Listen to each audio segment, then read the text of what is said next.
Number 42, Douglas Martinez.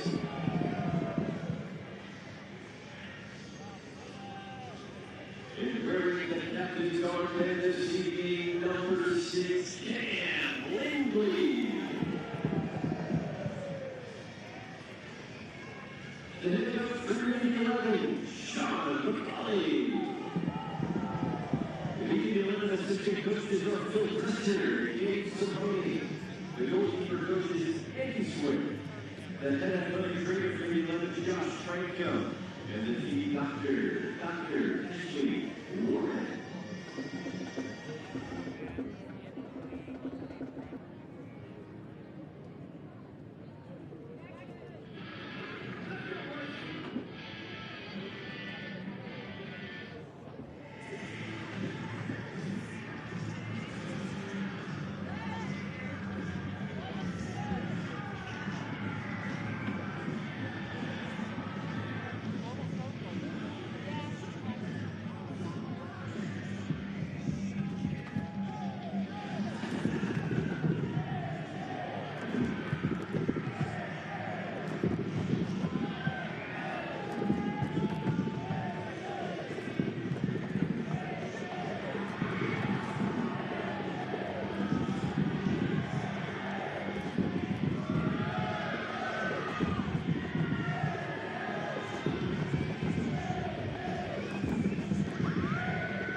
On this Father's Day weekend, thank you for joining us for Indy 11 Soccer here on Wish TV and ESPN+. Indy has had a run of form unlike any they've ever had in their existence. They have won 7 consecutive league matches.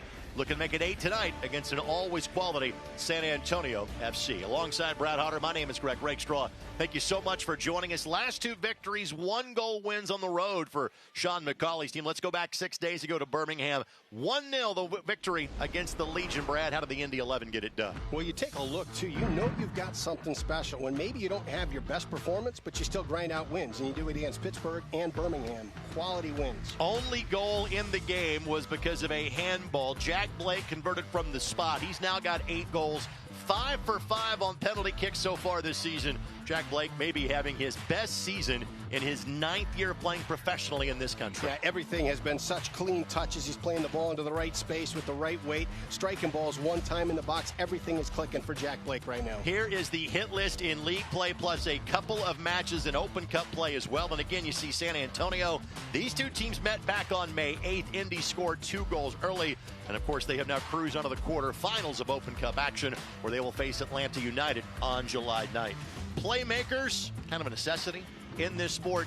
2 of the best in the league you'll see tonight. Last year, Jorge Hernandez was one of 3 players in the league that had 10 assists. He's got 5 this season. Aiden Stanley having a breakout year. He leads the league with 7 so far. Yeah, this is going to be fun. We got the 2 top playmakers in the league that we get to watch tonight. These 2 teams played to a thrilling 3-3 draw at the end of last season. It is a different San Antonio team tonight, and one that is dealing with some injuries and international break issues as well. We'll chronicle that when we come back with our starting lineups. Kickoff is moments away for the mic. Thanks for joining us for USL Championship action on Wish TV and ESPN+.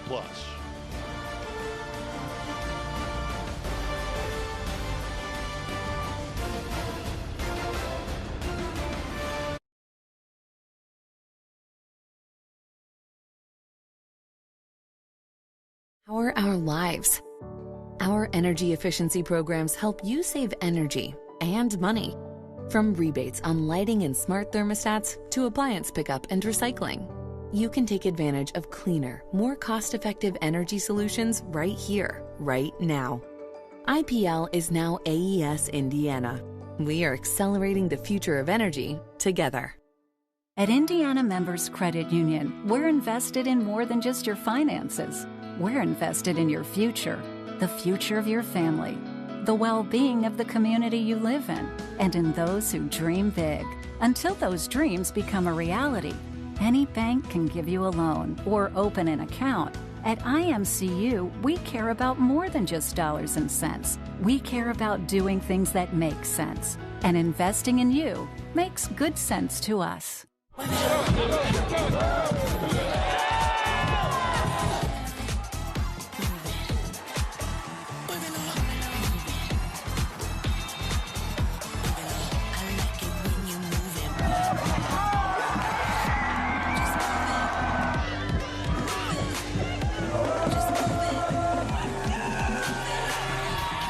2024 season tickets are on sale now. Go to indy11.com/tickets today. Find it, try it, paint it, love it. Find it, try it, paint it, love it. Find it, try it, paint it, love it. Find it, try it, paint it, love it. Find it, try it, paint it, love it, love it, love it, love it.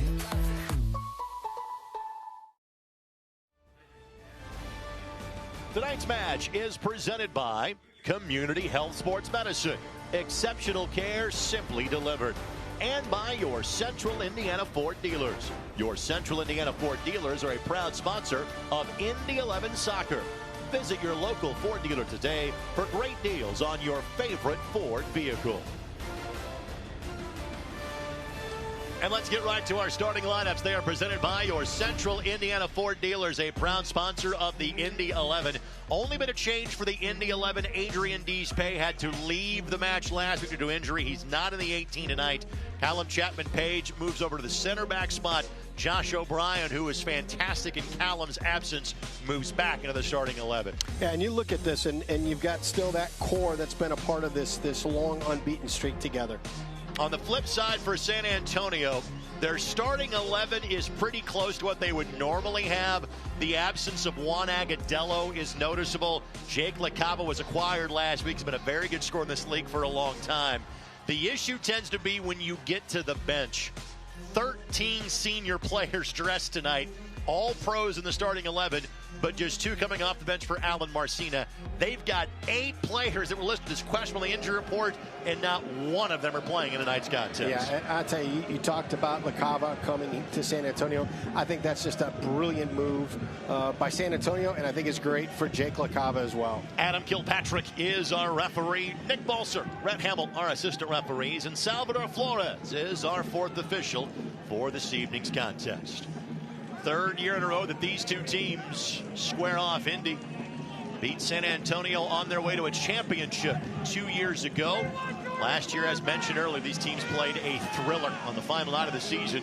3 goals apiece down in South Texas. We thank you for joining us for Indy 11 Soccer tonight on Wish TV, and as always on ESPN+. Ball flies through for Martinez. Tainer just shoves him into the sponsorship boards. You got a veteran, strong back in Mitchell Tainer. It's not the first time that he's had to shield a guy off the ball. Frankly, it's not the first time that he and Douglas Martinez have squared off against each other. The litany of accolades that Mitchell has put together in this league, pretty impressive.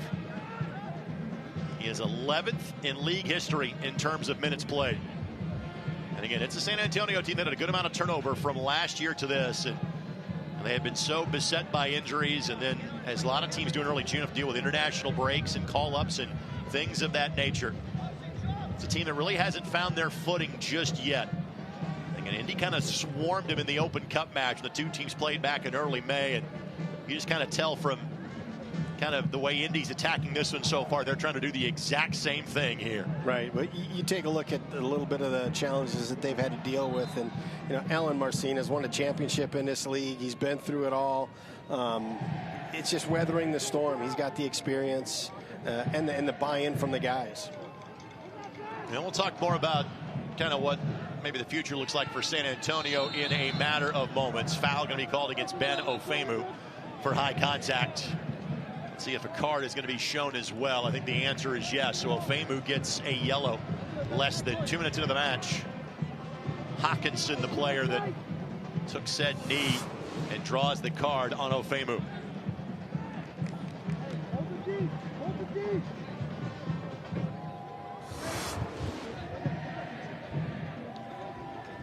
Ofemu, both he and Mines, who are guys that have found immediate places in the 11 for head coach Sean McCauley since that mid-April trade from Miami FC. Ofemu goals in back-to-back matches against Hartford and then Detroit City in Cup actions. There you see the USL Championship Coach of the Month in Sean McCauley. And the dangerous feet of Jorge Hernandez will steer this in for San Antonio. Tainer, can he track it down? He can. Martinez applying pressure. And it's deemed to be a corner. So our first corner of the match brought to us by Wilson Kehoe Winningham. Yeah, that's a great strike. Just over the back edge defender. Tainer's out there to be able to head it back across. But it also has got a little bit of backspin so that if nobody touches it, it's going to stay in bounds. And again, if you're playing a bit shorthanded as San Antonio is, this is where you can try to take advantage of something from the corner flag. Hernandez bends it in. Salt gets a paw to it. Brilliant. And a reset here. Gomez will recycle things from up top. A lot of traffic out there. Great quickness off the line from Hunter Salt. Knocks it out.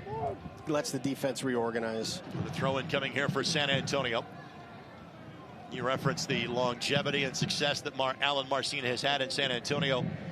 Now, 5th consecutive year he has been the head coach of San Antonio, of course, but he was also the coach of the previous team that kind of predates this one, the Scorpions in the North American Soccer League. Led that team to a championship in 2014. Mines draws contact and draws the foul against Mitchell Tainer.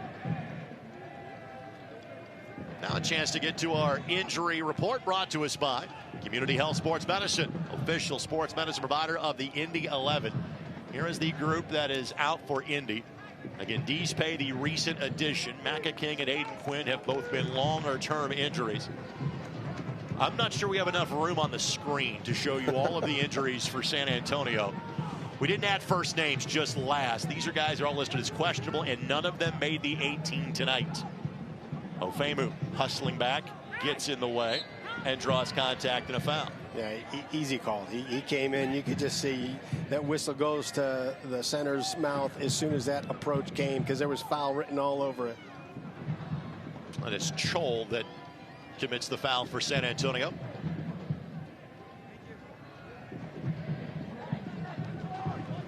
Let's get to the keys of the match. They're presented by your Central Indiana Ford dealers, proud sponsor of Indy 11 Soccer. We start with the Indy 11. Yeah, attention to detail. You take a look at moments like this. You've got a win streak, an unbeaten streak, a lot of great press going out about how things are doing. You got the coach of the month. Statistically, you're in top 3 in almost everything, including the table. You're advancing in the Open Cup. This is the kind of time that players lose focus. You got to make sure you got attention to detail. You mentioned Deespay going to be out tonight, so no problem. You've still got quality guys in there, but you want to have early and clear communication just to make sure that everything stays organized in the back. On the flip side for San Antonio, what are they focusing on this evening? Yeah, it's the edge of the attacking third. It is such a talented team, and they have such great combination just at the edge of the attacking third, but they need to unlock the Indy back 3 with a penetrating ball inside the 18 that creates a dangerous opportunity just like that one. Onside, LaCava didn't get it all the way through. And then LaCava goes down. And then the last bit is they got to be engaged early. You referenced it in the Open Cup match. 2 goals they gave up in the first 10 minutes against Indy last time. That completely changes it. A night like tonight, you can't go uphill for 80 minutes. And the absolute last thing that San Antonio needs to see is a player down. And here we are, LaCava injured at the end of this play. And Chapman Page falls on him. Again, LaCava has been a lights-out scorer for the Tampa Bay Rowdies. Was with Inter Miami, then loaned back to Tampa Bay. Was with Charleston to start this year. And again, there is such an embarrassment of riches that Ben Pierman has put together for Charleston. He was then transferred to San Antonio early last week, and he feels very much a need. Now, thankfully, he is back up. But as you look at that bench, as LaCava is going through all the checks to make sure that he can stay in the game, 7 players dressed on the bench tonight for San Antonio. 5 of them are academy kids. Well, I'm going to diagram this for you, Rake. It's because I don't have a telestrator, but he's a physical player, Callum Chapman Page. So if you've got an injury on the field, if you draw a radius, like within 10 yards around that injury, Callum Chapman Page can be somewhere within that circle. There's a cause and effect relationship there, is what you're saying. 100%. So LaCava will be waved back in momentarily. In fact, he's waved back in right now. Bryan back in the starting lineup. And when Sean McCauley went from a back 4 to a back 3, obviously you moved guys like Aiden Stanley up. Yunus Boudadi at the time kind of moved up in the attack. But you also created just kind of an extra body in terms of starting caliber defenders. This team feels they have 4 of them for 3 spots. No D's pay tonight. The hope is that's not a long-term injury. Indy does have a gap in their schedule coming up after next week. Orange County is here next Saturday. Then it's an off weekend for the Indy 11. They will play at Rhode Island on July 5th. Including tonight's match, we will have the next 5 in terms of local broadcasts for you on My Indy TV, Wish TV, and next Saturday night we'll go to WRTV Channel 6. Tanner. Ball cut in. Opportunity for LaCava. Doesn't get through, but it will be a corner. Ofemu gets in the way. That's well done. You know, if you're a goalkeeper, the last thing you want to see is your defender set up for a moment to block the shot and then dodge it. Ofemu took that like Adam Sandler when he was preparing for, what was it? Happy Gilmore. Happy Gilmore when he was preparing for hockey season. Not even flinched. Nelson Flores, the player that played that ball in. Corner kick coming. Brought to us by Wilson Kehoe Whittingham. Credit San Antonio, they have taken the fight to Indy so far here in the opening. 9 minutes and change.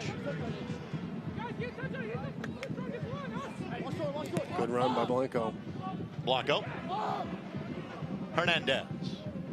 Hernandez looking back post, but all 6'7" of Hunter Salt able to look over the defense and then launch immediately, trying to find Douglas Martinez. McIntosh. And love it. He and Gomez on the same page. And again, frankly, you got some guys maybe haven't spent that much time playing together right now for San Antonio. Because of that rocket launch by Salt, it's a corner brought to us by Wilson Kehoe Whittingham, 110 yards in the other direction. Well, as a goalkeeper, you take a look at this, and he's got the sun in his eyes. I mean, Jorge Hernandez puts a great ball into that blind spot. He collects it and then immediately tries to send Dougie Martinez out on the break. So Aiden Stanley, who has been outstanding all over the field, but especially from right here. Bending ball in. McIntosh knocks it sideways. Blake was lining it up. And then a foul is called back at the edge of the 18 against the Indy 11. A similar tip of the hat to McIntosh coming out in traffic and getting a piece of that ball to stop Indy from being able to redirect it behind him. Tonight's match brought us apart by the Keystone Group, specializing in transformational developments, construction, management, and investments. You see the Indy native briefly on your screen in Cam Lindley. Cam, of course, also spent 1 year playing for San Antonio. Was there in 2021 before then moving to the Switchbacks in Colorado Springs in 22. Now his second year with the Indy 11, 30 in total. He was here in 2020, and he has been an all-league level performer everywhere he has gone. And he and Sebastian Guenzani are being asked to play kind of different roles than they did a season ago. But both those guys are also at the point of their careers where they're fine with that. They just want to win, which this team has obviously been doing in every competition they have played since April the 27th. And the nice part is both high IQ guys. You know, as a coach, when you need something different out of a player, there's some players you feel I can't complicate the game for them. These are two guys you can say, hey, I need a little bit of an adjustment in how you play. Here's why, and they can execute it. Stanley, Williams. Williams surrounded by 3 San Antonio defenders. Stanley, the young man with a Duke education, plays that back to Callum Chapman-Page. Longest spell of possession for the Indy 11. Mines, Ofemu, Chapman-Page, and Stanley, all players that spent time with the Miami FC before coming to the Indy 11. Lindley dispossessed in the midfield. Boy, Hernandez is so good in tight spaces. Of course, this match is brought to us by Community Health and Sports Medicine, official sports medicine provider of the Indy 11. Exceptional care simply delivered. Yeah, Hernandez is one of the best players in this league, period, end of sentence, as evidenced by his double-figure assists a season ago.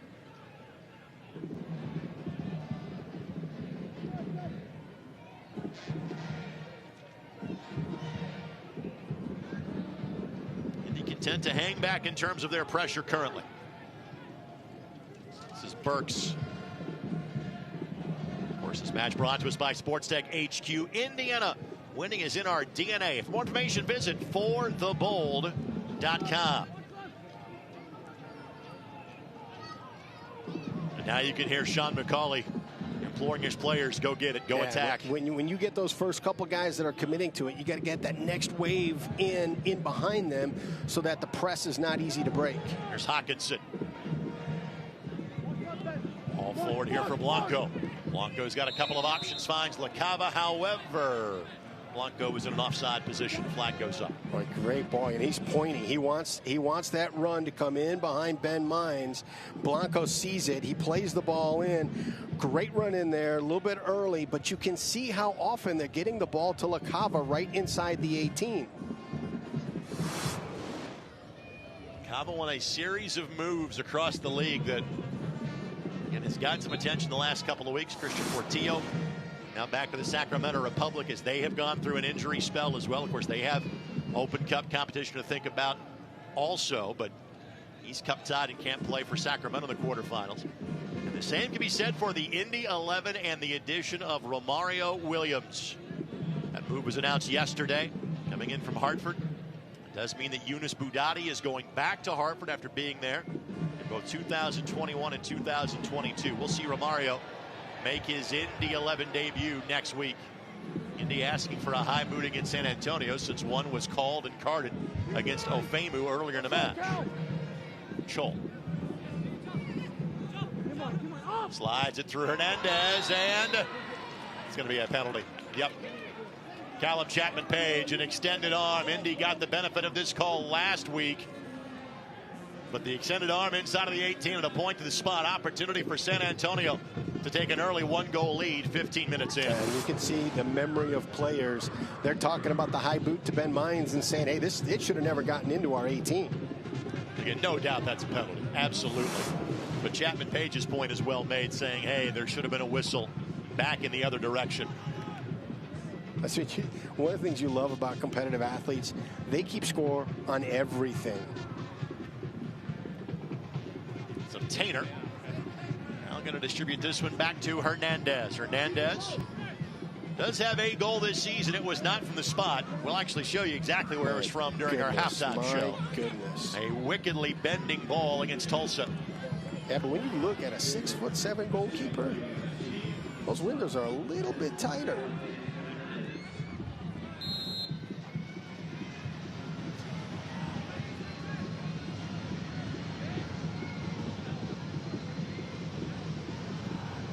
Hernandez, saved by Salt. It's been that sort of a couple of months for the Indy 11. So here's what this shows, that the high boot against Ben Mines should have been called. That's the soccer god sorting it out.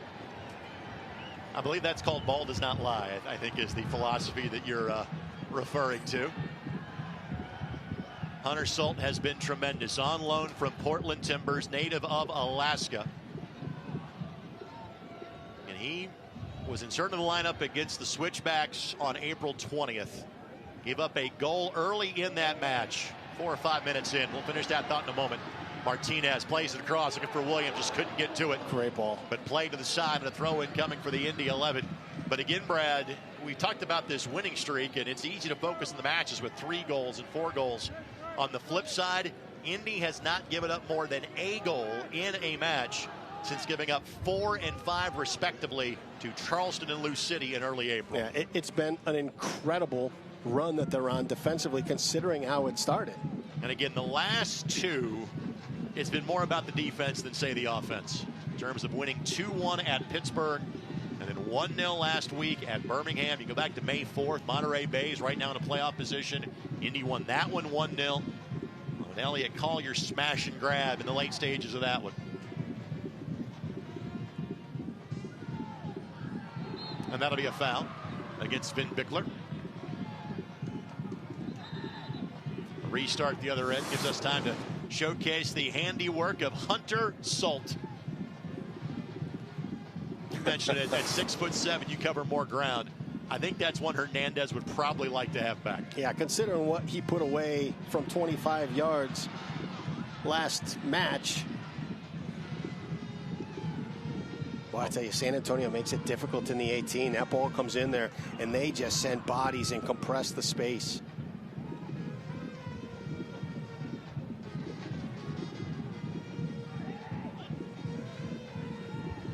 Tonight's match brought to you by our friends at Select, the official match ball supplier of the USL Championship and many elite leagues throughout Europe.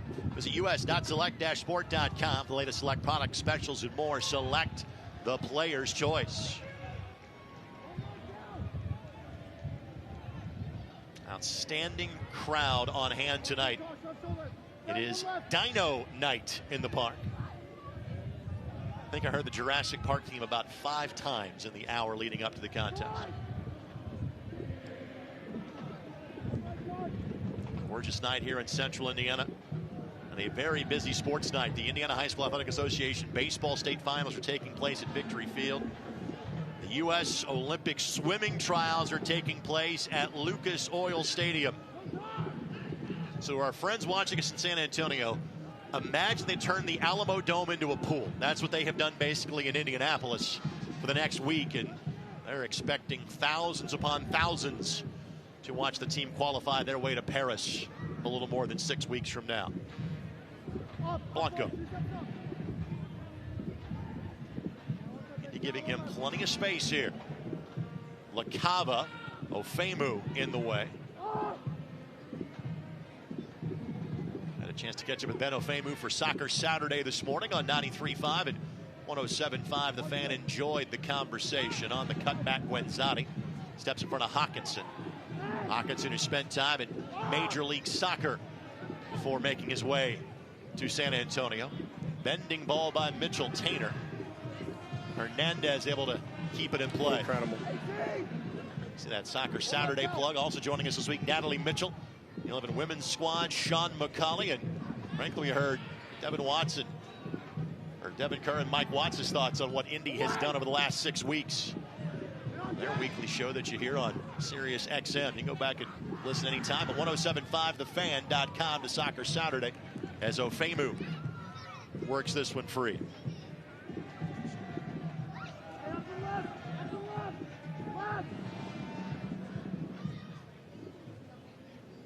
Restart coming here. Bit of a talking to for both Ofemu and Chol. Perfect time for us to welcome a special guest joining us. Ali Danhoff from the Director of Project Management for the Indiana Bureau of Motor Vehicles. The BMV has been a great partner for many years for the Indy 11. Allie, thanks for the time. How you doing this evening? I'm good. How are you guys? We're doing great. What do you want our viewers to know about the BMV in conjunction with the Indy 11? Yeah, so we are really excited to be here today. I wanted to talk a little bit about our kiosks. We have kiosks that we have in over 60 locations that we want our fans and our BMV customers to come and use. Those kiosks can be used in Spanish and English, so we can reach a wide variety of our customers and their languages that they speak. And so would the kiosk be similar to me going online and renewing? I can just do it while I'm out and about? Yep. Both of those are very convenient options, 24/7 on both. So our MyBMV and kiosks. Both. And you say 60 locations, Indianapolis or statewide? Statewide. Oh, fantastic. Yes. So most branches have a kiosk. From a website standpoint, mybmv.com. Tell us about the website. Yeah, so anyone that already has a driver's license or an ID can go online and create an account. And while you're online, you have over 25 transactions that you can do when you're on there. And Allie Danhoff from the BMV joining us here. That you guys have been a long-term partner of the Indy 11. Why has this been such a successful partnership? Why is the Indy 11 a good vehicle, if you will, to get out this message? Yeah, because we have such great fans here. We love the Indy 11. We love supporting local Indianapolis organizations and everywhere throughout Indiana. Augie Williams digs in and leads to a potential opportunity, but Guenzati a stumble on the turf. And great repossession from San Antonio. Indy's just about to go out on the break with that steal, and Tainer steps in and breaks it up. Allie, what else is new at the BMV these days that our viewers should know about? Yeah, so we have driver's manuals that we have translated into 11 different languages that our customers can go online and read and help practice study for their knowledge exams. That's something new that we recently put out there. The World's Game, Indiana's team, that's the best example of partnership right there. Yeah. Exactly. 11 different languages of driver's manuals. Again, all online at mybmv.com. Mm-hmm. All right, so kiosks were again, and I made the switch to renewing plates online years ago. Right. It is so easy to get it done. They even send you reminders with the last name of rake straw. September's when my tags are due every year. I get a reminder every August and knock it out of the park. That's great. That's the biggest part about this, not just the online stuff, but the kiosks, is the convenience. Because life is so busy right now that if you can take and save people an hour or two of having to drive someplace, stand in line for a bit and handle it, you can do it at night, you can do it 24 hours a day. Great stuff. Yes. MyBMV.com. Allie, thank you so much. Enjoy the rest of the game. You got it. Allie Danhoff joining us. Opportunity here. Augie Williams going to make a turn. Left foot up and over the bar and into the BYB. Almost as quickly as you could renew your license plates online. You're incredible. Augie Williams nearly gave the Indy 11 an early one-goal advantage.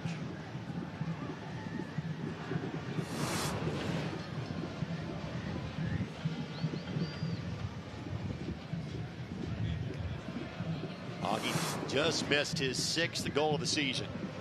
Augie in the top 10 in league history in terms of goals scored, chasing his own teammates in Sebastian Guenzati. And the Indy 11, the only team in the league that has 2 active members of the top 10 in terms of career goals scored. This portion of this match brought to us by the Keystone Group, specializing in transformational developments, construction, management, and investments. By this time of the Open Cup match, Indy had a 2-goal lead. Again, this is a stronger San Antonio side that we are seeing. They played in that match back in early May. Great ball. Hawkinson could not get there in time. 2 goals and an assist in 13 matches played so far for the native of Minnesota. Played his college soccer at Creighton, which means he's used to playing in this town. Big East matchups against Butler. Hawkinson a part of Nashville each of the last 4 years in Major League Soccer. If you're Sean McCauley, what's your thoughts on this match so far, Brad, from the Indy perspective? Well, you're happy with it. You know, when you take a look at the save from Hunter, this is a game you could be chasing at this point. Famu skies one. Kevin Lambert gets a noggin to it first.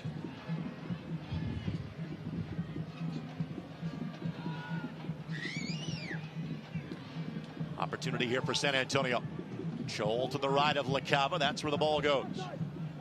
O'Brien marking him for Indy with help now from Aiden Stanley. Joel plays it across and short sides it, but there was a touch there. So a corner coming from our friends at Wilson Kehoe Winningham.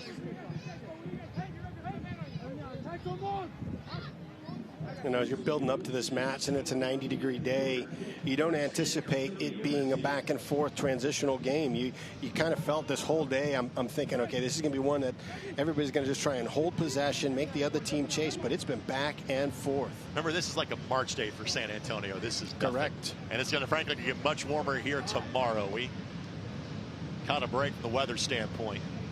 Fantastic breeze. Obviously a little warmer on the turf, but we play this game a day later, we're having a different conversation about the temperatures. Here's Hernandez again. Spot kick saved by Salt 10+ minutes ago. Great bending ball here. Martinez got to it first for Indy. Mitchell Tainer. Blanco.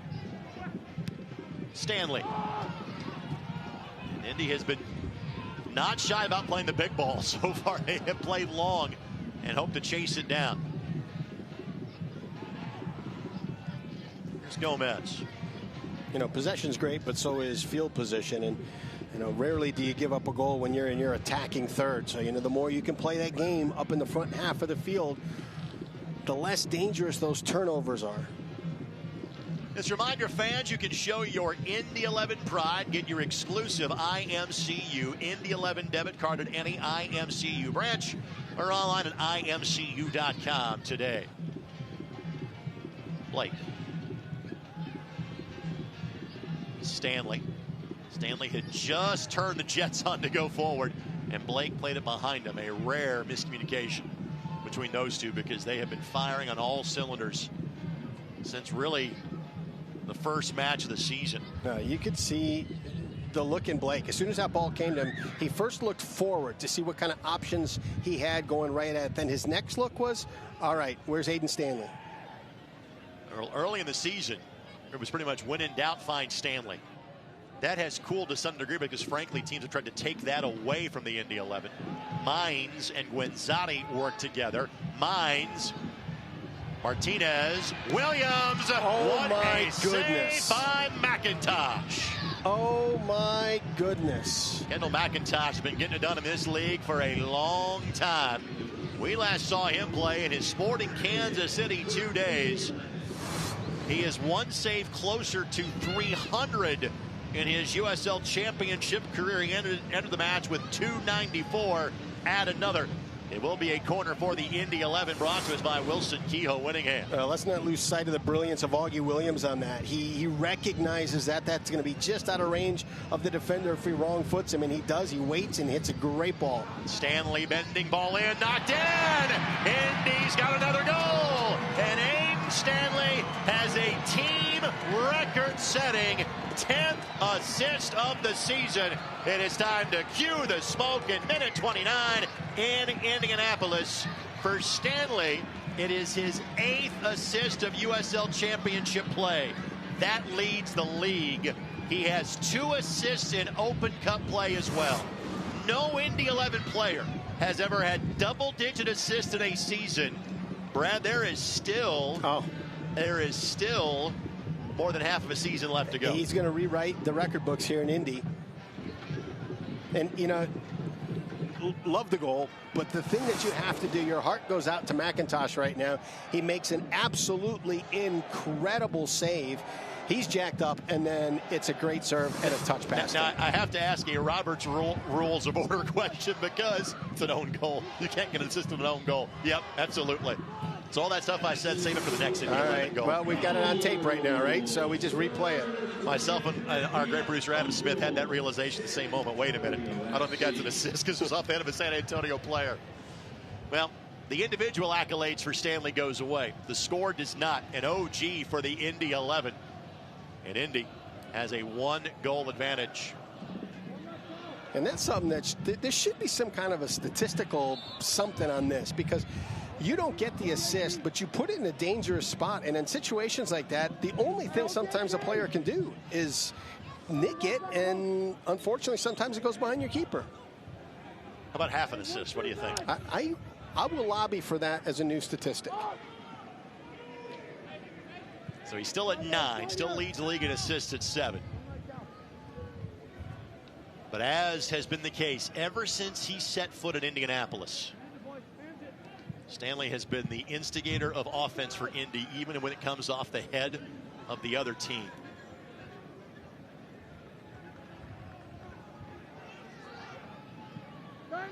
And again, that's just kind of a sign. And oftentimes in life, not just this sport, but you kind of create your own luck.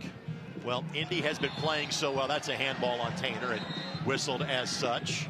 And Indy is lobbying for a card, and they'll get it.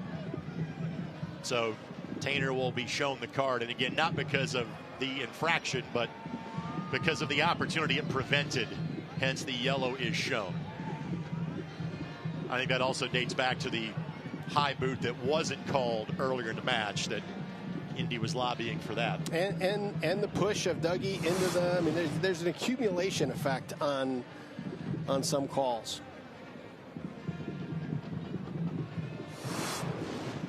And Adam Kilpatrick, our match referee tonight. But it's been this kind of a 2-month stretch for Indy. They save a penalty and get an own goal. Instead of being down 1-0, they're up 1-0 15 minutes later.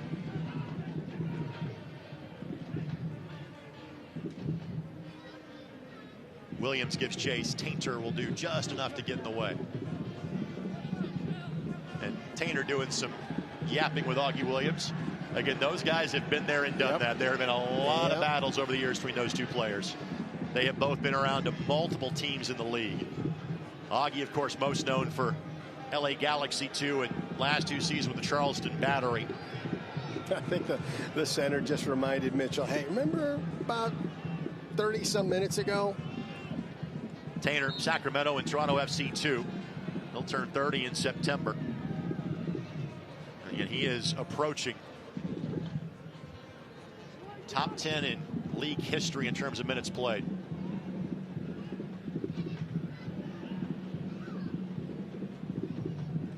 Blake. Lambert works around him.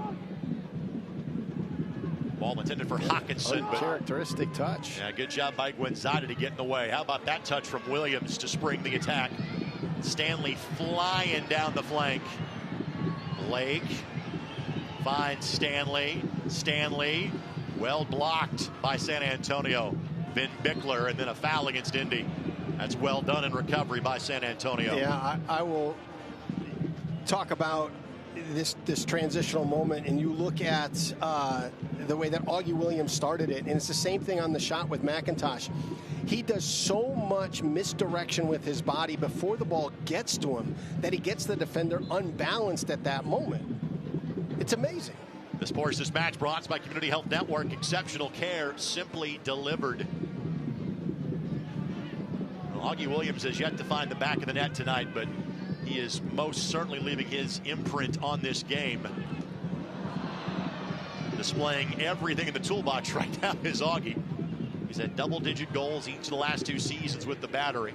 And obviously, in 2 completely different seasons in terms of Charleston, went from being one of the worst teams in the league in 22 to one of the best teams in the league a season ago.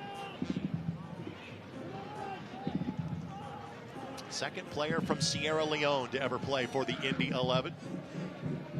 And before Brad says it, because I know he knows who it is, Rodney Michael, of course, being the other former player from Sierra Leone to play for the Boys in Blue.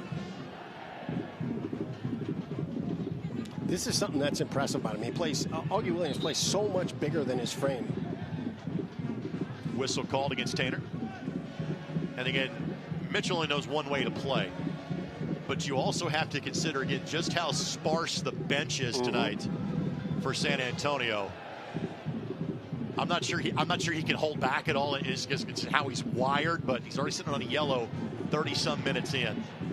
Yeah, but the key to what you're talking about is what you said just a little bit older. He's about 30, you know, so he's been through this. Minds the cutback. Slides it across for Jack Blake. Blake couldn't find a window. Stanley looking for Guenzada. Good read by San Antonio. Mines getting more comfortable with the Indy 11 turf by the match. We first saw Mines with Red Bulls 2. Now charging forward, Ben Mines. Frankly, San Antonio dictated tenor and tempo early. Match is completely flipped. Now it's Indy that is asking all the questions, but a giveaway by Chapman Page opens the window for San Antonio. Chapman Page can't get to LaCava in time. LaCava saved by Salt.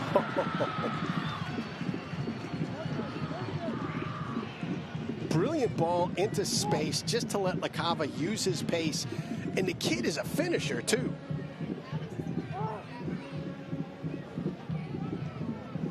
Good looking ball here. Nothing doing there. I don't think there was a touch. No, goal kick coming in. We didn't have a camera on him, but my line of sight looks right over the San Antonio bench. And as Salt makes that play, Alan Marcina just puts his hands to his head. What can you do? Because there's nothing that LaCava could have done better. Hunter Salt, he's been really good. He's not had to be spectacular. He's made a couple of saves with a spectacular so far in this match. Yeah, the frustrating piece is that you were able to get the right ball to the right player in the right spot on the field, and Hunter Salt just destroyed it. Tonight's match brought to us by McGowan Insurance Group and Auto Owners Insurance. They have teamed up to make tailored insurance policies for your family. I know you talked about how the game has flipped a little bit, how San Antonio had the better of it early on, and it's Indy. And you look at the psychological aspects of it that San Antonio has had to work through. Missed a PK. That's a tough thing. That's a tough thing because you think you're up 1. Then you have an own goal. Then you just miss this breakaway. So there's a lot of psychological baggage that San Antonio's got to fight through now. Williams slides it forward. Jack Blake. McIntosh got enough of it. And Burks didn't play it the way he had hoped to. And it will be offside. Offside when it played back to Blake along the touchline. That was an odd little scenario. Yeah, Burks did not clear that the way he had intended, but he got bailed out because of how he played it. It put Blake in an offside position. Look at that run. Look at that ball. And even though McIntosh did not get a touch, he did just enough to throw off Blake. Burks able to swipe that to the side. That's interesting. You want to translate interesting? I was just the whole thing just felt really surreal. It's like nothing went the way it was supposed to for either team. Interesting usually is broadcaster code for I'm not sure that was called properly. That's usually there was something in there that I'm thinking, wait a second, I'm not trying to put you on the spot. I'm not going to say I'm sorry.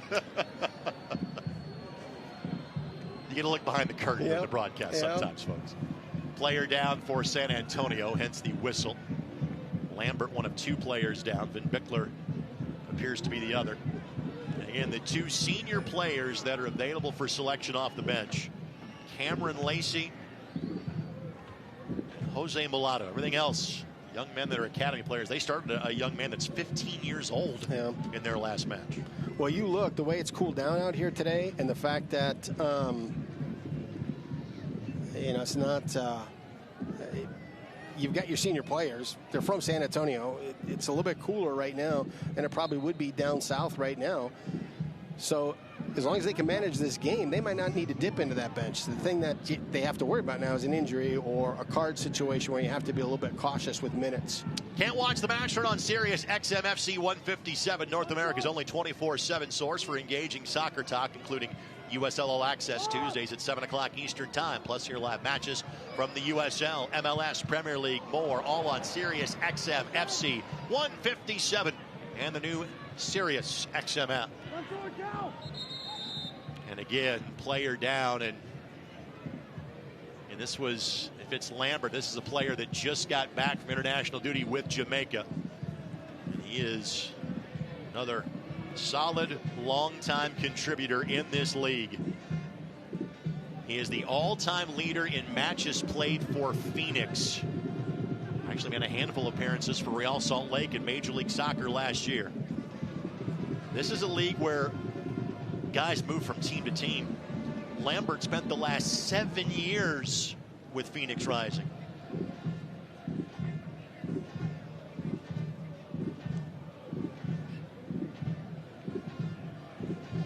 like that. The length of time a player has with the club, you know, speaks highly of the club and the player. Oh. Yeah, that was a direct hit by Cam. Yep. That was literally on top of the earlier incident that put him on the turf for a moment. And obviously, you're not going to take any issues with any sort of head injury, and this allows players on both sides to kind of wash out for a little bit. Well, you saw right after the strike by Cam, and when it hits him in the head, as the center is moving away from him, he checks over his shoulder. I mean, he did what he needed to do, check the safety of the player. He looked, and Lambert was still up. And then as play goes on and the center takes his attention towards the 18, it was the fourth official that called it, saw it, because Lambert went down to his knees and then radioed it in. Final minutes of this half are brought to us by Sherwin-Williams, the official paint sponsor of the Indy 11 soccer team. Sherwin-Williams is the partner to the pro. Lambert has to come to the fourth official, who can wave back in momentarily. Restart coming here for San Antonio. San Antonio plays toward neutral position with Lambert off the pitch. And now Lambert is waved back in. Comes the first player to touch it after he walks back onto the field. You hear the voice of Sean McCauley saying, keep going. Keep emptying the tank until halftime. Indy going for an 8th consecutive league win. They would be the 6th team in this league to accomplish a feat like that. But against a squad like San Antonio, there is a whole lot of real estate left to cover.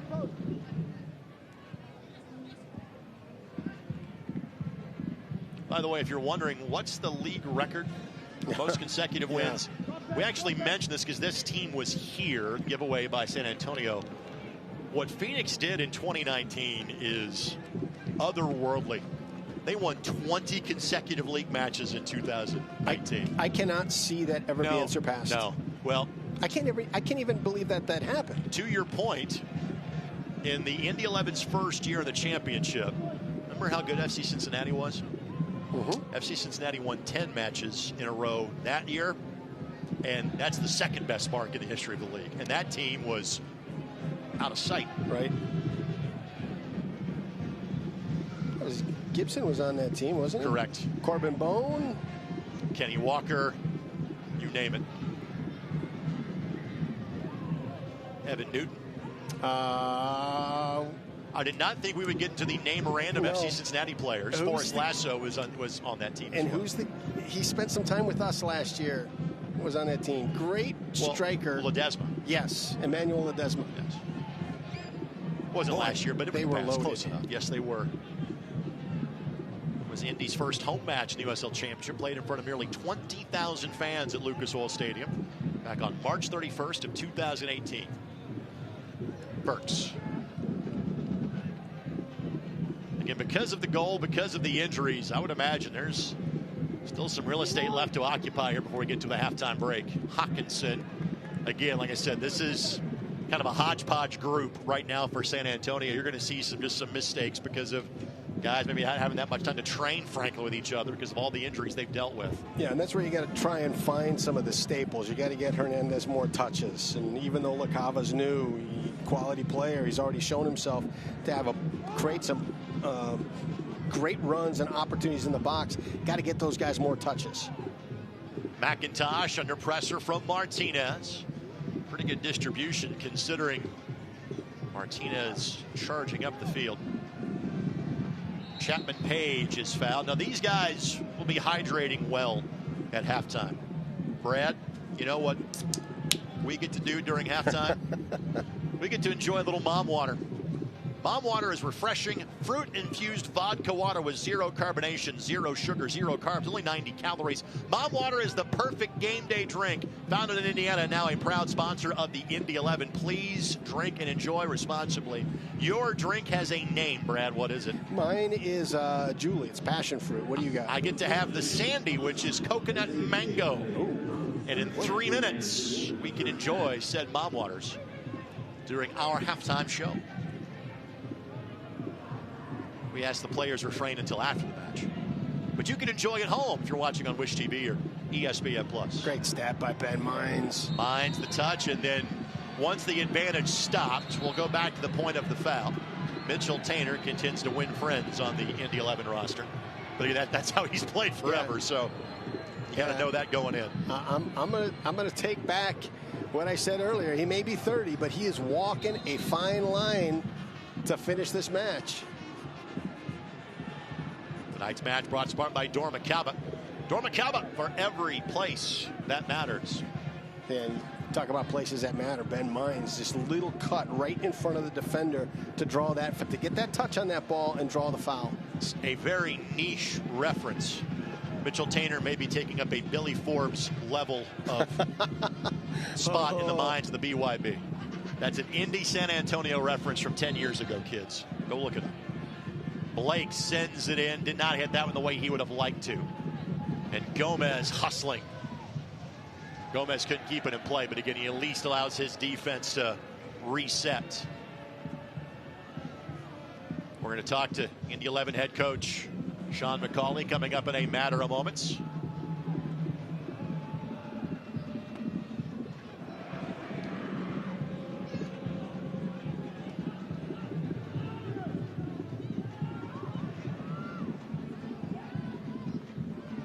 Salt sends this one into the Indianapolis evening sky once our broadcast is over with on Wish TV. Give it about 30 minutes or so, and you'll be able to see the Wish TV news. Wish TV is your local news source. Find them online at wishtv.com.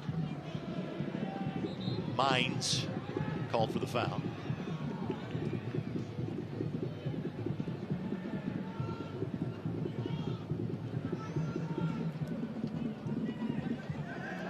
Tainter just walked it across the touchline. First 50 minutes were pretty impressive for San Antonio. I'm not sure they've recovered from having that penalty saved by Hunter Salt. They had a little bit of life in them, and then, the own goal just robs a little bit more from them, and then you got the breakaway from LaCava. Every one of those things just steals a little bit of your heart. Again, once they get players healthy, they're going to be fine. And frankly, in the West, nobody has kind of broken away in the West. It's a pretty compact group in the Western Conference right now. If they can just find some level of health, they're going to be okay long term. It's ridiculous. You got Marcina, so there's no worries there. But then right now they're right on the playoff line.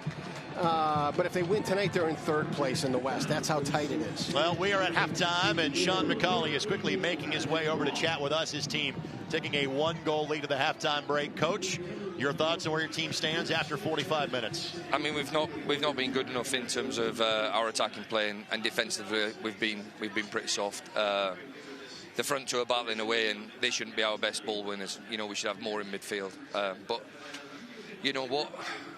What has pleased me, when we make mistakes, we're still tracking back, we're still running, we're still wanting to give that effort, but it's got to be better both sides of the ball. The two guys in the front have done their job. So has the guy in the back. Your thought about the couple of saves that Hunter Salt has made to this point? Yeah, I mean, fantastic. The penalty and then obviously the 1v1. What was really pleased with that, Cal made the mistake, but we can't underestimate, the pressure from behind still puts pressure on in terms of, making the goal smaller for the opponent, and both of them two. The majority of credit goes to Hunter, but Cal didn't give up on it, and I'm really pleased with that. You got it, Sean. Thanks for the time. We'll talk to you post-match. Thank you. Sean McCauley, the USL Championship Coach of the Month, and we'll kind of bring that stat up again in the next segment of the show. The Indy 11 going for a 12th consecutive match unbeaten, going for a 10th consecutive win in all competitions, and 8 in a row in the league. They lead San Antonio 1-0 at the break as you're watching on Wish TV.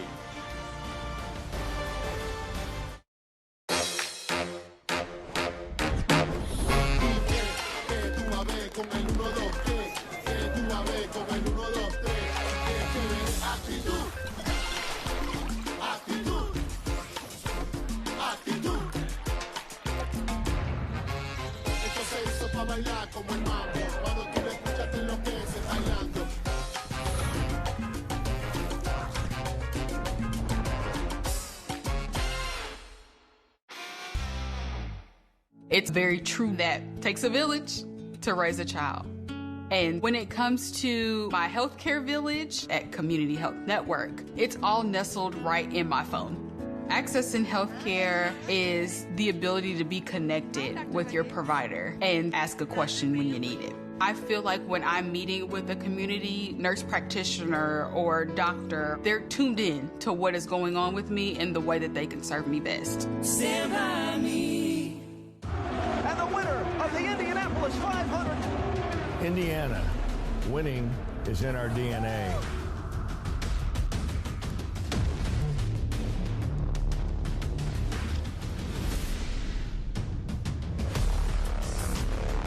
And we're winning the future with $22 billion in new business investment.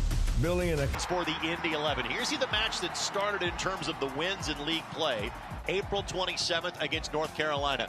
Since that time, not only has Indy not lost, Indy has won every time they have played. 7 in a row in the championship, 9 in total, including the Open Cup. You can start to tell when something special is happening when those wins are not always these glorious picture-perfect matches. There's been a couple that they've had to just grind out. Augie Williams, a nominee for one of the league's players of the month. He is the second leading goal scorer this season for the Indy 11 with 5. Of course, Jack Blake with 8. And the last couple of wins in this streak, Brad, have been road wins against likely playoff teams in Pittsburgh and Birmingham. Yeah, that's a great sign. I mean, you're heating up and you're playing well. And all this change, all this momentum came from a halftime tactical switch from Coach McCauley, where he started pushing his wingbacks up higher and drew a third center back into the mix. You're saying that's a quality coaching decision by Sean McCauley, which then leads to this, the USL Championship Coach of the Month, a perfect month for the Indy 11. Splendid starts at home for Lou City and New Mexico. Those are the two teams that are atop the table in both the Eastern and Western conferences. And tonight's match, one of historic proportions for the league. This is the first of 20 matches that are featured on TUDN. In fact, it is a double header this evening. The Switchbacks match that follows this one will also be on TUDN as well, all leading into the USL Championship final coming up in November. Time to recognize the team of the week, and no Indy 11 players on it from last week. However, Jorge Hernandez representing San Antonio. He had the 10 assists a season ago, but he can score when his number is called, as you will see from this piece of video we're about to show you. Yeah, it's unreal. He just hit an absolute bomb from about 25 yards out. He's mostly known as a playmaker, but you give him that much space and you don't close him down, he's going to be able to hit a ball like that. I would say that's a playmaker that he just made of his own accord. We'll come back with more halftime coverage from downtown Indianapolis next as you're watching Indy 11 Soccer on Wish TV and ESPN+.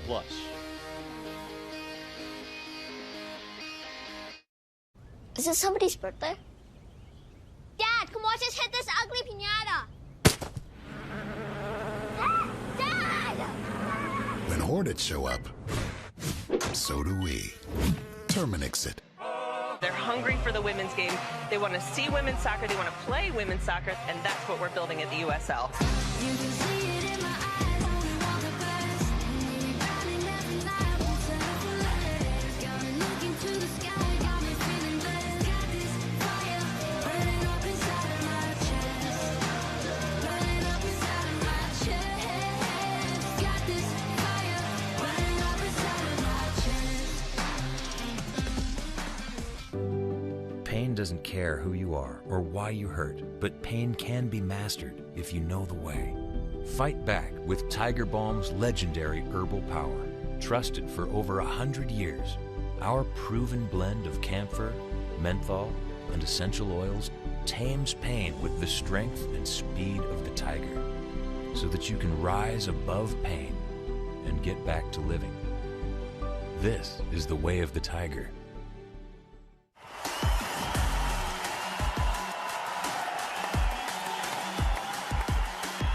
Pass right in front, it's tapped home. Keziah Sterling. Off the giveaway, Harris.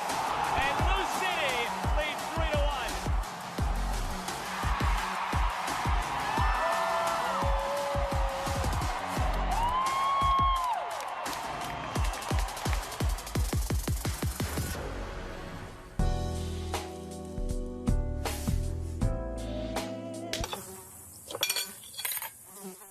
When mosquitoes show up,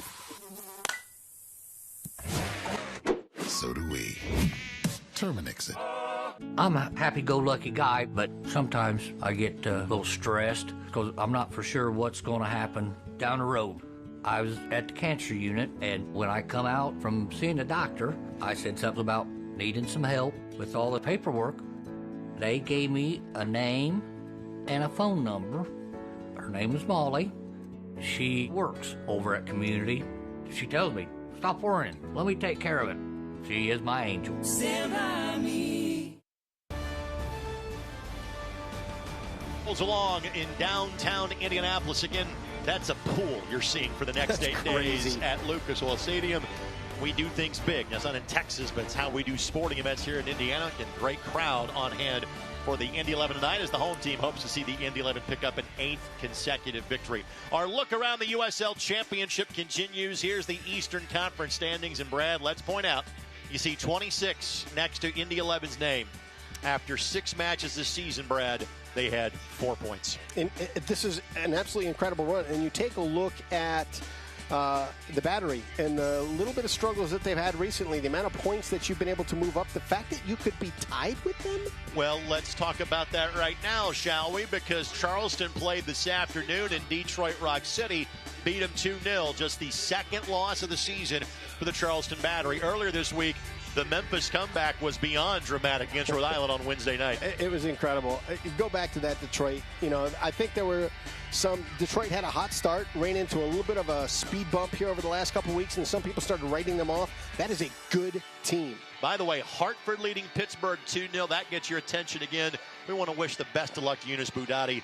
We're excited to have Romario Williams here in Indy, but Eunice is a quality human being. He'll do great things in Hartford. And Tampa Bay and Lou City, they are 0-0 through 30. And we reference the West.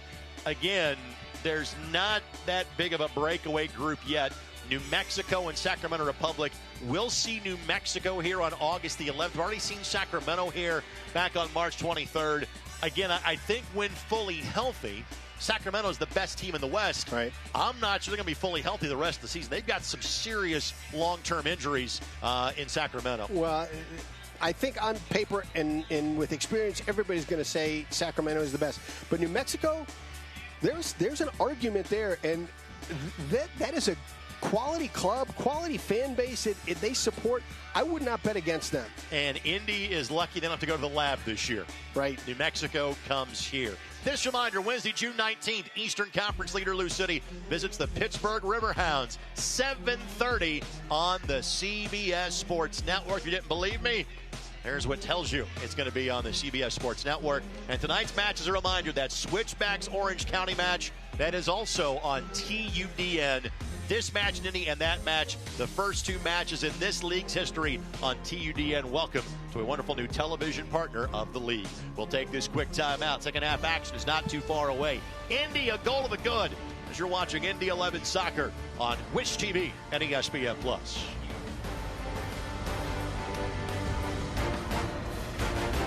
The main part of my job is definitely listening.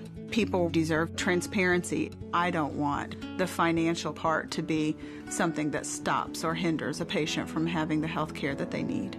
I try to treat each person like they're my mom or my grandmother, my daughter, my husband. I want them to know that they're not just another phone call for us. And it's very rewarding to know that I can provide peace of mind. Stand by me. Meet Chip. 30 years ago, he started a small business with a big idea. Today, there's a new building, a new fleet of equipment, and a new era of leadership. But we know Chip, and at Indiana Members Credit Union, we know he plans to keep growing, building business with the next generation. IMCU is here to help with secure and simple account management tools and commercial financing to grow business. Today, it's all about Chip. Tomorrow, it's all about you. Because at IMCU, it's you that matters. When your cat's a meme and your dog is too. And it's hard to know what's fake or true. Just raise a glass with a friend or two. You tell them more, tell them more, tell them more, do. When the online trends keep getting worse. And you lost your keys in the metaverse. Now your right swipe just went left on you. You tell them more, tell them more, tell them more, do. It's a crazy world, so what do? You tell them more, tell them more, tell them more, do. At Security Federal, our flexible banking solutions mean your financial future has never been brighter. Our business options will keep you one step ahead of the competition, and the communities we serve can depend on us to be there when it counts. At Security Federal Savings Bank, flexibility means everything because it's all about you. Now offering free business and personal checking. Call or visit us online today.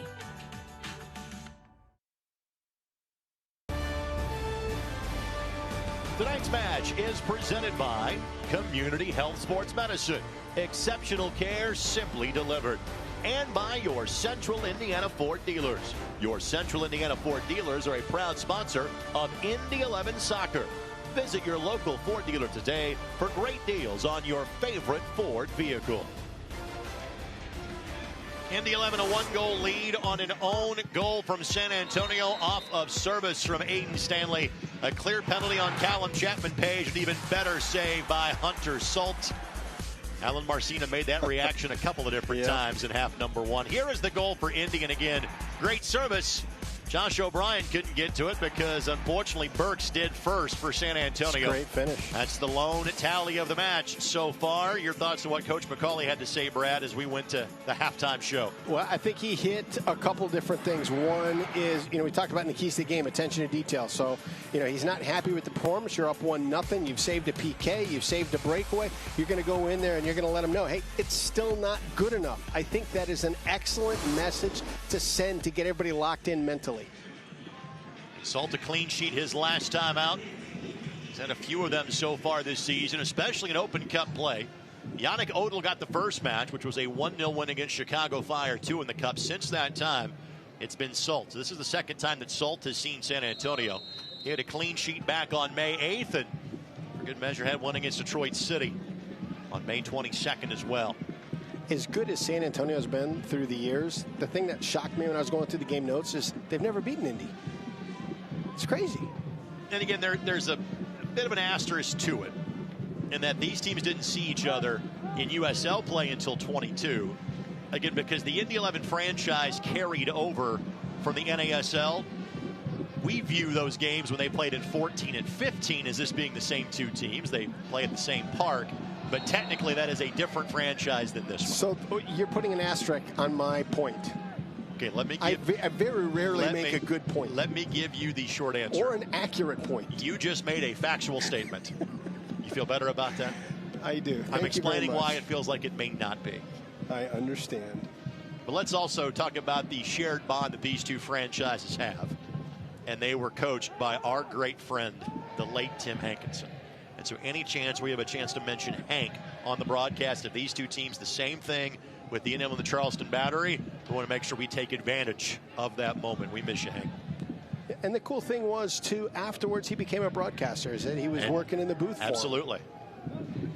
Well, his lovely wife, she may still continue on in this role. She was involved in the Spurs productions for many, many years, and Spurs certainly a part of this San Antonio FC franchise as well. Foul against Guenzati.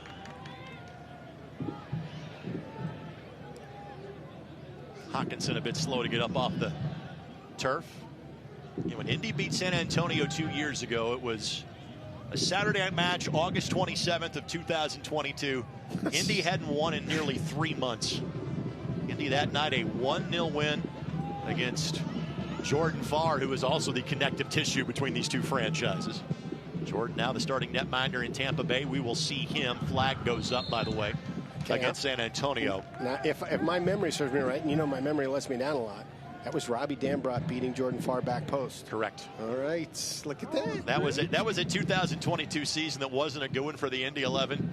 But my goodness, in 1 week they beat Lou City and San Antonio in the span of 5 days back to back. We'll see Jordan in Tampa Bay coming up here on July 20th. We'll see Robbie Dambrot the week before when Loud United is here on July 13th. Tickets available, Indy11.com/tickets, 317-685-1100. Bending ball in, bouncing ball that McIntosh was able to get to. Williams was carving out space, just couldn't get a boot to it.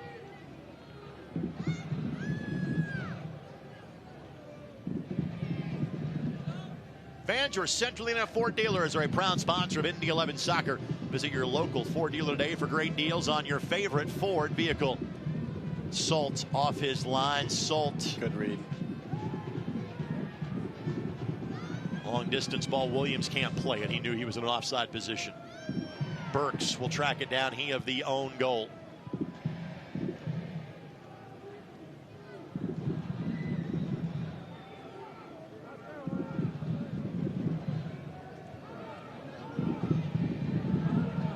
Burks back to McIntosh. Blake knocked that one somewhere near section 109.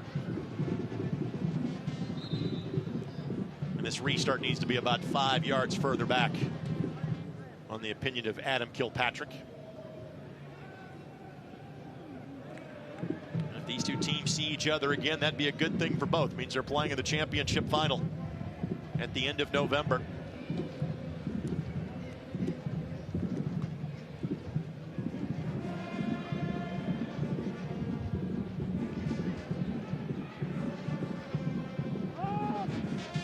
Slides through, but Scholl hustling to try to get to it. Afemu just will shepherd it out, and Afemu takes a tumble, and I do think they're going to give Scholl a card. Right.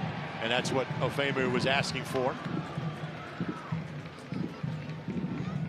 And again, Scholl I think was trying to do the right thing and hold him up. It just didn't do it successfully. I think he was holding him. I don't know that he was holding him up.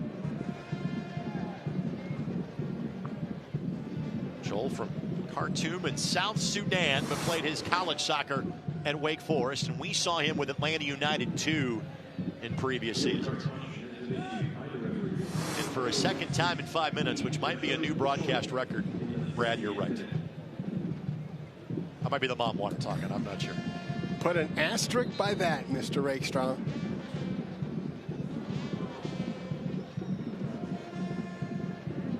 Subs will start to get loose for San Antonio.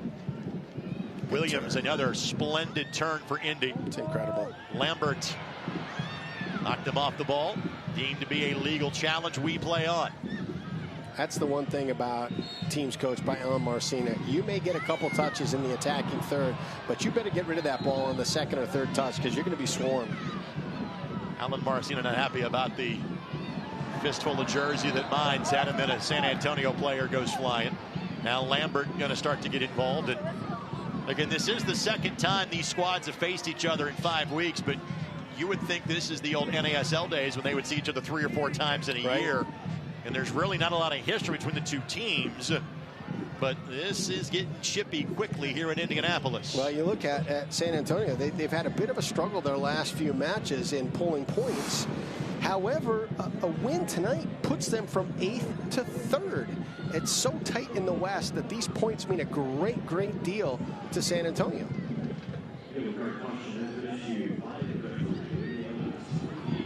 Mines, again, you see the movement of the player for San Antonio. He has drawn a yellow card. Of course, this match is brought to us by Community Health Sports Medicine, official sports medicine provider of the Indy 11. Exceptional care simply delivered.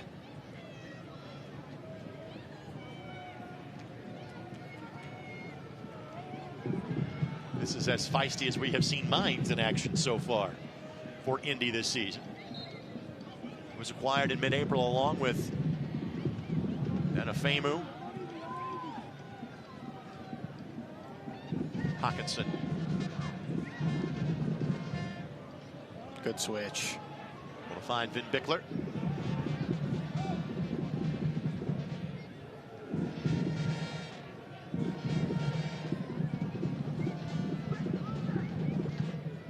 Bickler getting just his 3rd match played of the season. He has played all of 97 minutes so far.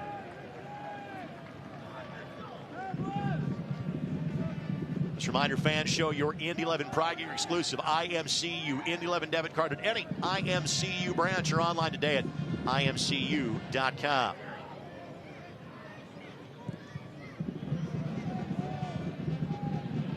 That work rate from LaCava.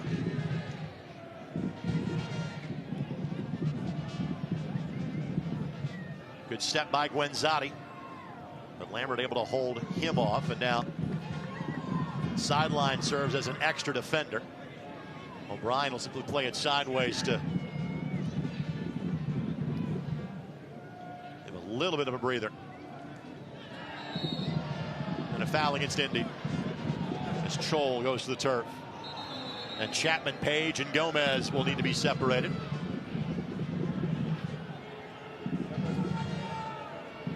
Remember, I was talking to you earlier about that circle. And so injury was in the beginning of it, and then a circumference around it. Callum Chapman Page will be somewhere in that 10-yard radius. You could also say that of any kind of physical play. He's going to be in that mix. Gomez shown a yellow. So Shannon Gomez. Let's see if there's one directed at Chapman Page as well. I don't think so yet. Lawrence Watt has made his way to the Indy 11 bench. Looks like he'll be the first sub into the match for Indy. He played the last 45 last week. Bending ball in, and Salt. No problem whatsoever.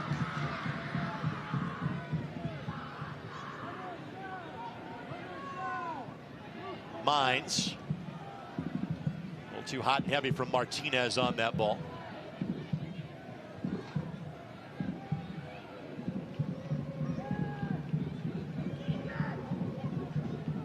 Good read by Stanley. Just as good of a recovery by Gomez. Now they get ball back to Vin Bickler and does just enough. Vin Bickler spent time with the Portland Timbers. Williams slides it through to Martinez. Martinez. 11 elects to maintain possession and make an undermanned San Antonio squad chase the game a little bit. Mines. Vin Bickler heads that one towards the sideline. An 11 throw in. And not a bad decision. Early serve. You know, he has got Ofemu making the overlapping run, so he's got that option. That keeps San Antonio honest. They got to push players out wide, so the early serve actually has fewer players in the box that you have to navigate. Mines a stumble, but then Mines a foul.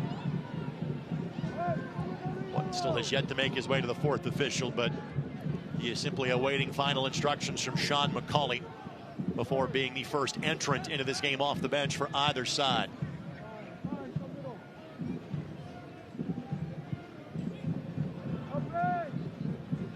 Good pressure by Chapman Page. Chapman Page charging forward. Finds Williams. Williams tries to slide it across, and a second touch will lead to a corner kick brought to a spot. Wilson Kehoe Winningham, and then behind the play, I believe that is LaCava. That is the injured player down who went to the turf once his pocket was picked by Chapman Page. Has a brilliant step by Chapman Page. Great read on the ball. Remember when I talked to you earlier about the circle around injured players and the circumference and radius, mathematical stuff? Remember I talked to you about that? It's in play here too. Probably very well depicted by a song lyric from a few years ago. Cause and effect, chain of events, all the chaos makes perfect sense. They were singing about Welcome to Earth, Third Rock from the Sun. Maybe they're actually singing about Callum Chapman Page the entire time. I've never seen that show. Actually, it wasn't a television show. Yes, it's a television show, but the lyrics were from a song. Never heard that song. You're busy listening to Edwin McCain all the time. I get it. That's true. Corner coming from Cam Lindley. LaCava off to the sideline, and he'll be welcomed back when given the opportunity. Lindley sends it in, up and over O'Brien. Couldn't get to it. Ofemu got tangled up with Chol. Williams, great hustle to keep it in play. And Ofemu plays it off of Chol. Another corner coming for Wilson Kehoe Winningham and the Indy 11. LaCava back in, so it's full strength here. It's the kind of stuff that won't ever appear in a stat line. You know, it's just that extra bit of pressure there that earns this corner instead of a ball that you got to defend. Stanley with the left-footed in-swinger. Again, this is where Indy got the goal, albeit an own goal. back in the first half. Bending ball in. Brilliant serve. Chapman Page was the target. Gomez now lifts it forward. Mines. O'Brien. Blake. Martinez. Martinez Williams. Oh my goodness. What a serve. We're going to pause to bring in Lawrence Wootton into the mix. Sebastian Guenzati's day will be over after 58 minutes. Lawrence, the young man on loan from the Chicago Fire. First year as a professional soccer player. Played at Ohio State, was a tremendous player at Ohio State. And frankly, his role has grown as the season has gone along. And you and Lawrence share a bit of a unique bond. Share that with the audience if you don't mind. No, I had no idea about this. His family has, I think it's like 100-year-old farm in the UK. And so he reached out and asked if he could visit a farm in the U.S. And Andy Piggish connected us, and Lawrence is coming out to the Coop Dreams farm next week. And so what the viewing audience may not know is that when my partner isn't broadcasting in 11 matches or working in the 11 front office, he has a reality television show based on farming called Coop Dreams. A man of many talents is Brad Howder. Well, Lawrence sent me the link to his family farm. Holy smokes, they do it right. So as soon as I saw that, went to the link, I said, hey, you got to lower the bar on your expectations. I did that with you years ago, Brad. Tonight's match brought to us by SportsTech HQ. Indiana, winning is in our DNA. For more information, visit forthebold.com.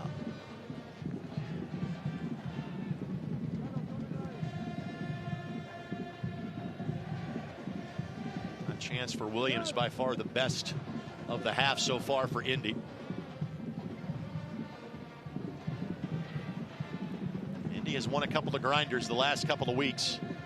Took an early 2-goal lead, at least in terms of the second half, early in the half against Pittsburgh. And hung on to win. What? Williams, Stanley. Cleared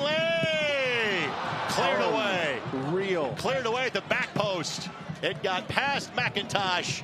But the young man that has the own goal, well, he just earned that one back. Burks saved what would have been the second Indy 11 tally. That had eyes for the inside of the back post. Blake and Williams try to occupy the same space. 4 behind the ball for Indy. Joel Ofemu does just enough to slow him down.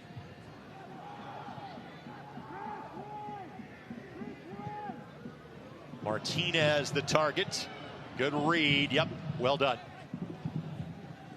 Yeah, McIntosh has been fantastic tonight as well. Again, as we said earlier, he's approaching 300 saves in this league. That's an indication of what he has done over the course of his career. That stat's always kind of elusive to me, because 300 saves, you could just be on a bad team for one season. You mean like he would have played for a developmental squad for Sporting Kansas City too and had a lot of shots his way? Is that kind of the reference you're making there? No, that wasn't specifically what I was talking about. But applies nonetheless. Exactly. Tonight's match brought to us by the Denny Companies. Much as Brad was tearing down Sporting Kansas City too, the Denny Companies are tearing down the past so you can build the future. Opportunity here for LaCava. Had it just poked away. Chol has a hit. But a Vanderjagt-like strike from the edge of the 18 that missed the entirety of the Brickyard Battalion. You tear down developmental squads for MLS teams. I tear down Canadian kickers in the National Football League. Well, I'm pretty sure Peyton Manning once said he had too much mom water. Yep. He said it a little bit differently than you did. I was more diplomatic in my way of saying it, and sponsor friendly. Salt. This one will be off target. Well played by Coach Marcina. Whoa. Gomez bought a little real estate there. And then Chapman Page stumbled his way into a perfect obstacle, and then LaCava gives the foul.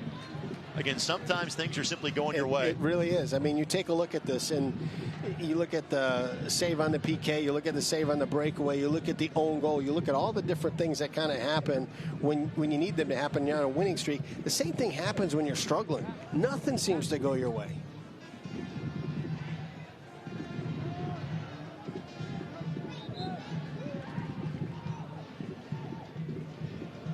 ESPN2 is the channel to watch next Saturday for a USL Championship doubleheader. Monterey Bay will take on Oakland Roots at 6 o'clock Eastern Time, followed by Phoenix Rising and Charleston Battery at 10:30. That's a doubleheader on ESPN2. I want to take this moment just to congratulate the folks in the USL Championship office.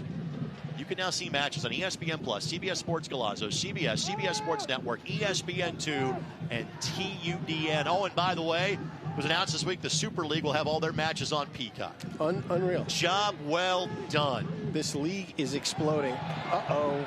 Asked for a handball, didn't get it from Tainer.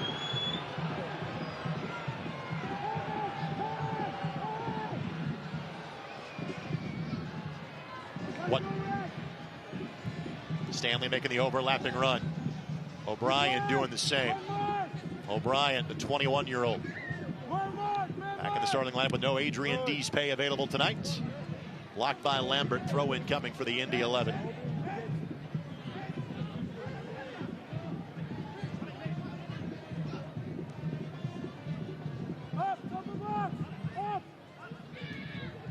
Stanley.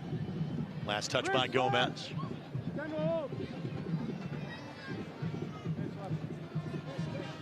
Blake, that's a foul. And now you can be creative from this spot if you're Indy. This is a good spot. You look at guys that can deliver the ball, too. I mean, you got Cam Lindley out there. You got Aiden Stanley, so you got a right footer that can bend it into the left. You got a left footer that can bend it into the right.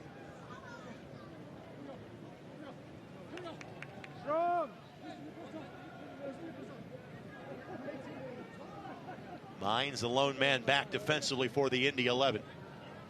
They'll drop a couple of players that are currently on the ball back in a more defensive posture as well.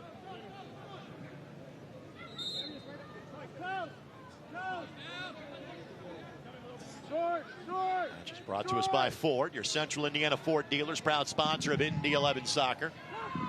It's Lindley that delivers it. San Antonio got ahead to it first. Mines. Blake, now Lindley. Ofemu, the touch to Stanley. Stanley, 3 defenders to work around. Somehow he's doing it, but his last touch betrayed him. Goal kick coming for San Antonio. Clever little ball from Ben Ofemu. We've referenced the fact that San Antonio has all of 2 senior players available for selection off the bench. Well, one of them is about to come in. It's Cameron Lacey. And it's interesting to refer to him as one of the senior players. He's 23. Yeah. But he's on a full professional contract, so that counts. Foul against Indy.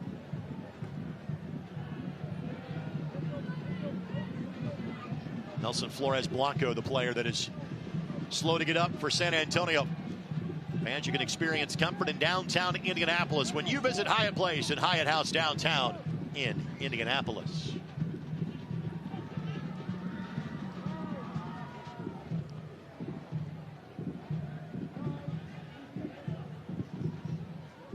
O'Brien, great read. Mines takes a tumble, but does enough for Blake to carve out some space.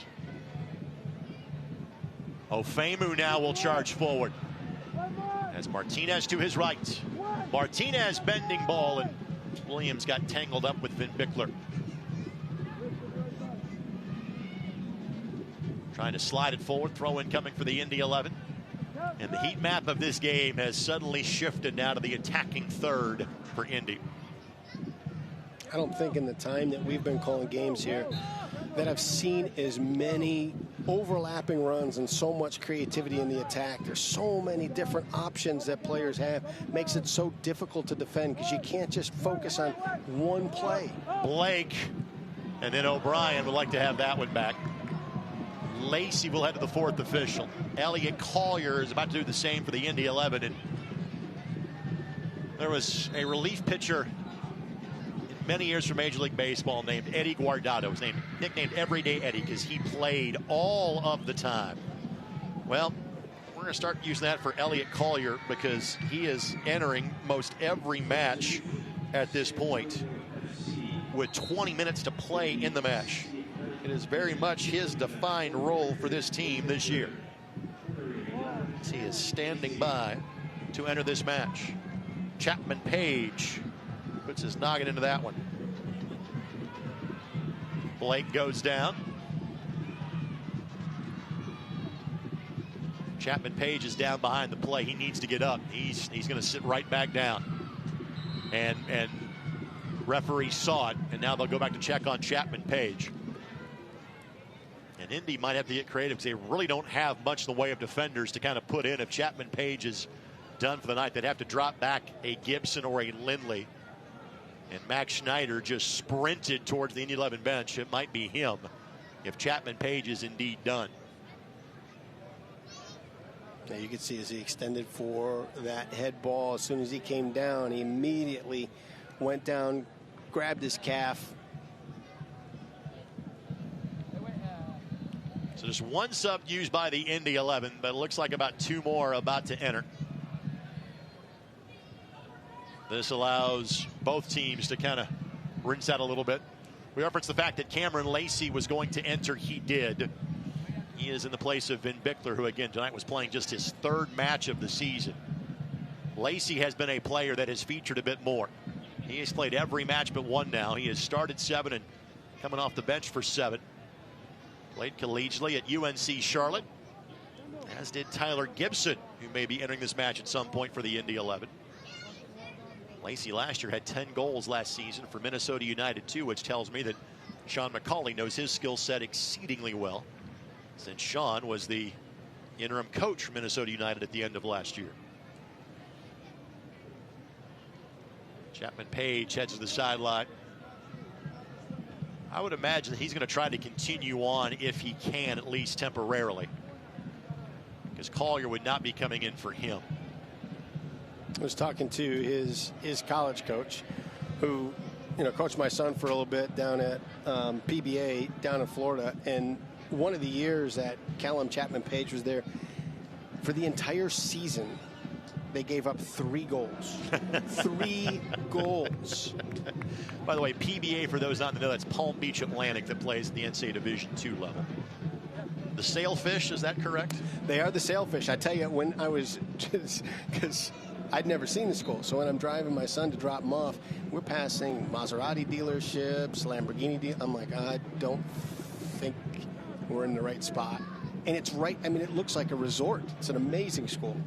Chapman Page back on. Lacey gives chase. Salt wins the foot race to get there. Schneider has gone back to stay loose for the Indy 11.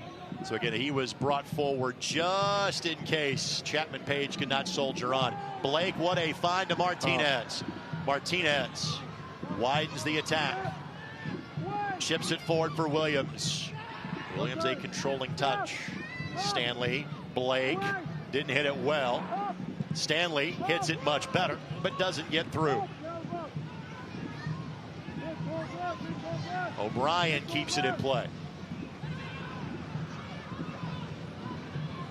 What? Hit that to a spot, hoping a teammate would get there, and he does in Mines. Mines, O'Brien. But O'Brien commits the foul as Burks goes to the turf. And we're at this place in the game, 18 minutes to go, where San Antonio's got to sell out a little bit and press every single ball. And so if Indy can break that initial, that press with that initial pass, there's going to be a lot of space on the backside of it. So we showed you Ben Mines. He has played his last. Elliot Collier on to replace him. As that change happens, let's thank our friends at Johnson Controls. Johnson Controls, the power behind your mission. And in that move, Dougie Martinez drops back to where Mines was. And we saw a little bit of this from him last year, as he had to drop in sometimes and play either an outside back or a wing mid spot. So Collier, who literally is averaging 20 minutes a match, is just told to, hey, go break it up. And if you get a long ball opportunity, have at it. He threatened Matt Van Oekel more than once in his final 25 minutes of play last Sunday. By the way, one of our great fans with the Brickyard Battalion, Josh Laritzen, was celebrating his first anniversary of coming to an Indy 11 match. It was in June of 2015. The goalkeeper in that match was Matt Van Oekel. Who was the goalkeeper for Birmingham last week? Matt Van Oekel. Still getting it done in his late 30s with the Birmingham Legion. Lindley flags up. Augie was offside. Just needed to flatten that run a little bit.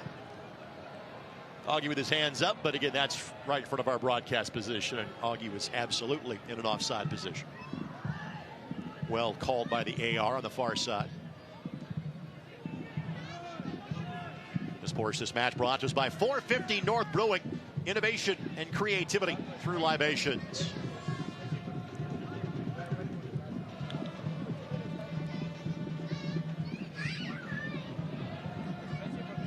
He's been protecting a 1-goal lead now for the last 40-plus minutes. Chol. Well done by Martinez. Hawkinson. The Eagle tackle there. And then a foul against Indy as Collier gives the foul. A chance for San Antonio to catch a breath and get organized here, and again, potentially nick one back on a set piece.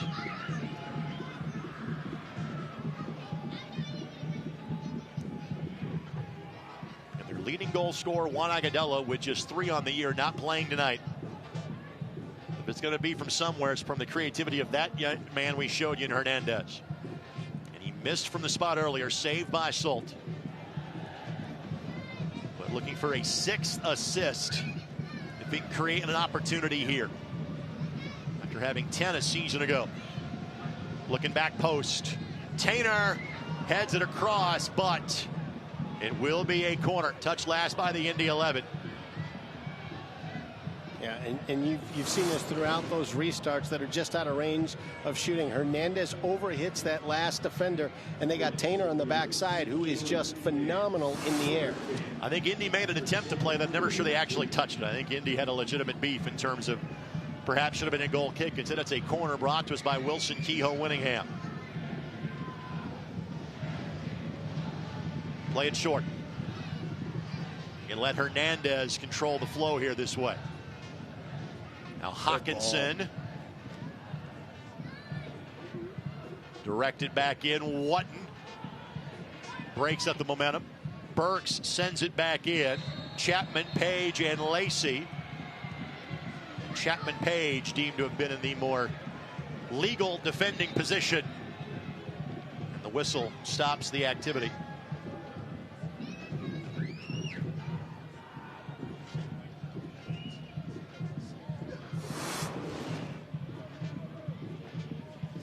Take a look at what drew the infraction here. Both players had a hold of each other's jersey, but Chapman Page got the benefit of the whistle.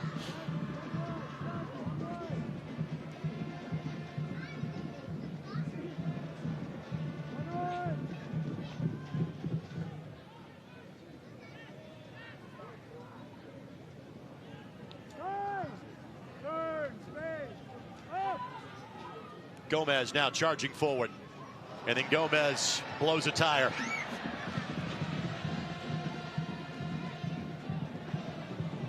The leave for Williams.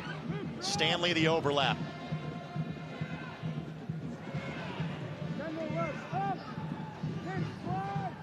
The flick by Stanley, but Blake had broken off the run. And you can see, you take a look at situations like Gomez is popping out so wide to try and deny the ball into Stanley, and that leaves that little space behind where you can tuck it in behind that defender and have Stanley make that run into that space behind and create some opportunities from that. Sports this match brought to us by the Morales Group. Staffing agencies find jobs. We build futures. Indy will try to build from the back here. Finishing touch has not been great tonight, but their possession has been outstanding. And again, this is kind of the way of the world for the Indy 11 late in matches. Just let Collier go chase and often keep 9 behind the ball. As right now, Indy looking for a second consecutive 1-0 victory. And this is after this team was beaten 5-3 and 4-2 in matches in early April. They have been something of a chameleon group all year long. They can play however you need to play. Stanley cuts it back, trying to get to that left foot. Gomez got just enough jersey to slow him down. A clever ball from Elliott Collier. And then Chapman Page has to back up a little bit. Now he'll be shown a yellow. And then now Hernandez has to restart again after the yellow was shown.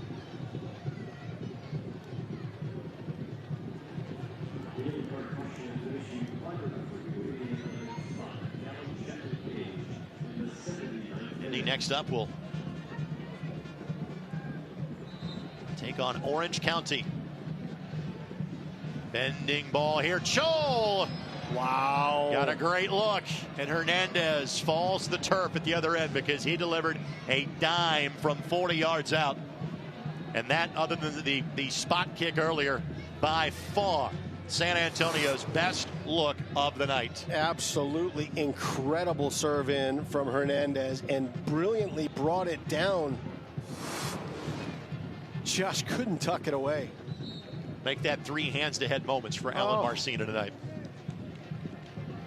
Let's remind your fans, the USL Championship and CBS Sports, plus ESPN platforms all season long. Catch live matches and expert analysis every day on the CBS Sports Galazzo Network and ESPN+. Plus, go to USLChampionship.com for complete USL TV listings.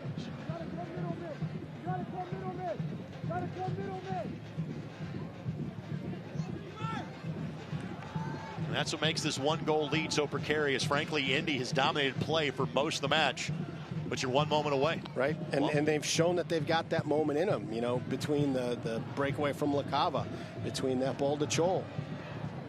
Indy trying to join Orange County from last year and Orlando City from 10 years ago as teams that have won 8 consecutive USL Championship matches.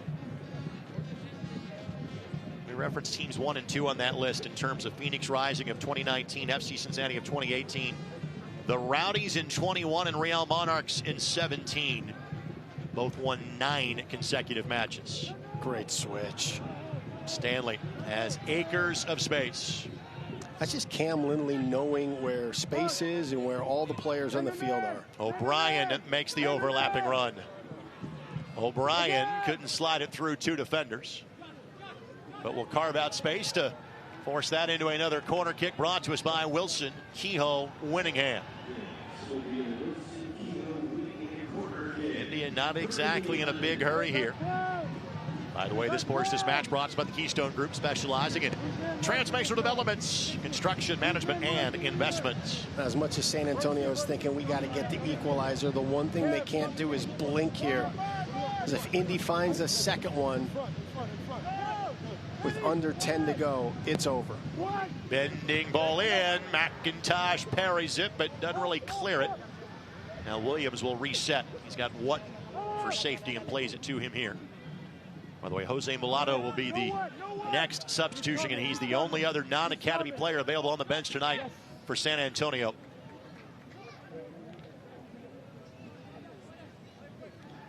And again, being long in the tooth is a relative term. He is 21 years of age. He is on loan from FC Dallas. He's played in just 7 matches this year in a total of 201 minutes. They'll go the final 10 plus change here.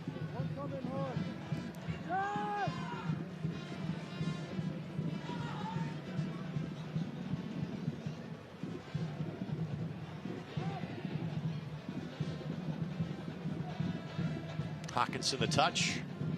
Chol. Lacey couldn't work his way through Chapman Page. And Martinez plays it off of Lacey. Well done by the Indy 11. So here comes the sub for San Antonio.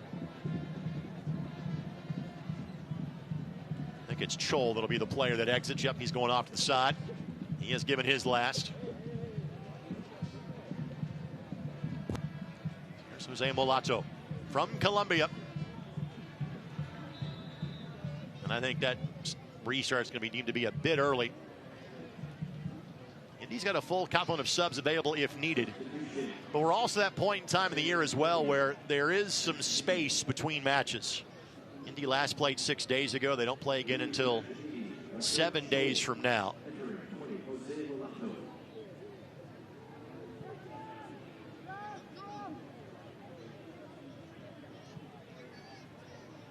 It's a little bit different for San Antonio. They got to go Wednesday at Birmingham.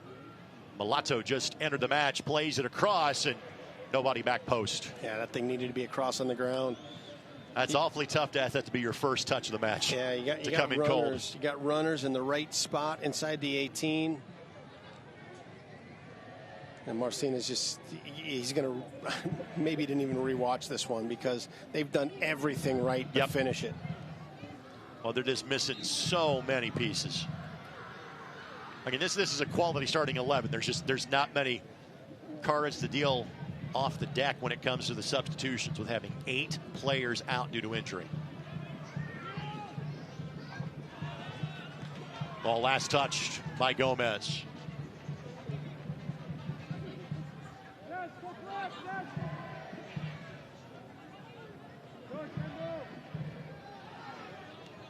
Blake takes a tumble. We play on. Williams. Stanley back to Williams. Gomez got to it, but he's in an offside position, was Williams. No discussion about a corner kick. It is simply a restart coming for San Antonio. Again, if this score holds, Indy 12 consecutive matches unbeaten in all comps. 10 consecutive unbeaten, or wins, I should say, in all comps, and 8 consecutive USL Championship wins.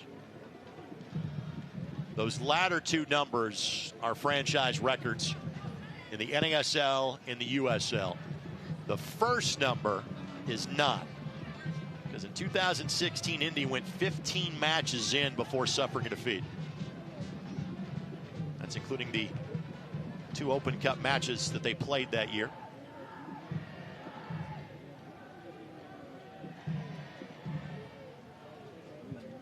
Bending ball in. O'Brien got in the way. Lindley, a deft touch to Stanley, and Stanley may be a bit too aggressive, but yeah, you'll take that. You're going to make a mistake. Make a mistake 30 yards down the field. Yeah, you moved it from a dangerous spot in your box to midfield.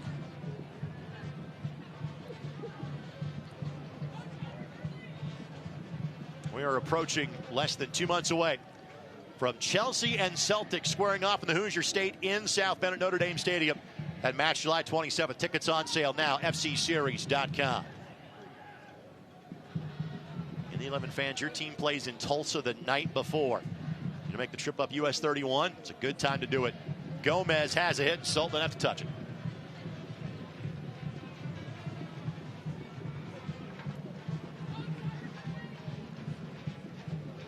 Tyler Gibson getting the kid on. He will enter.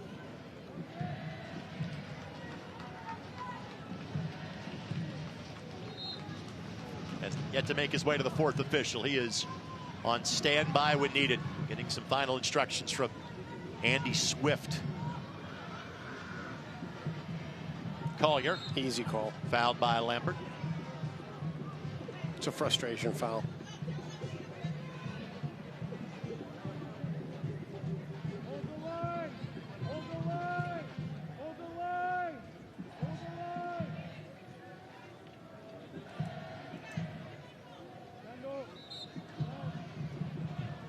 Lindley now waiting to restart until prompted. Blake, Stanley, and Jack just couldn't keep it at his feet. And a card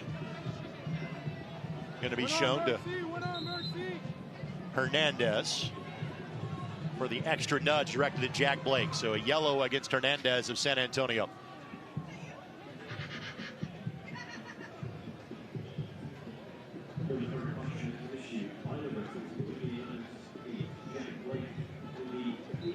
They're calling on Blake. My apologies. I thought it was directed at Hernandez. I thought it could have gone both ways. But possession short-lived for San Antonio. And let's be honest, if you're a neutral fan, this second half has not been much to watch. But if you're an Indy 11 fan, you're just keep focusing on that result, which, like so many others the last 2 months, continues to go the Indy 11's way. Gomez, O'Brien got there cleanly. Blake, Williams. Blake taken away.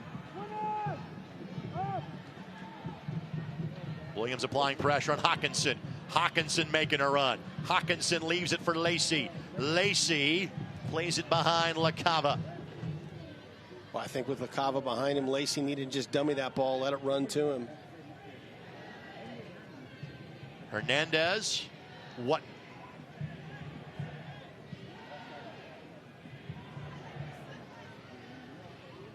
Lacey at the edge of the 18. Great read by Whatton. Whatton has been his usual splendid self since entering the match. Augie Williams. Blake a bit heavy, and McIntosh was late to read it, but he gets there in plenty of time. 90th minute.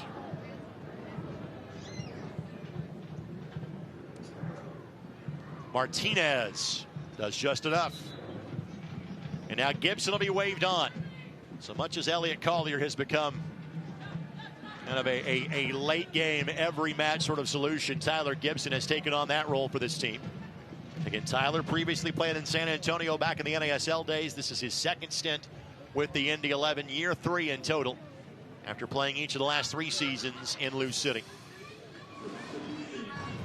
Time now for our lockdown play of the game. It is the penalty save from early in the first half. Again, our lockdown play presented by Schlage. A penalty kick save by Hunter Sult. That came in the 15th minute.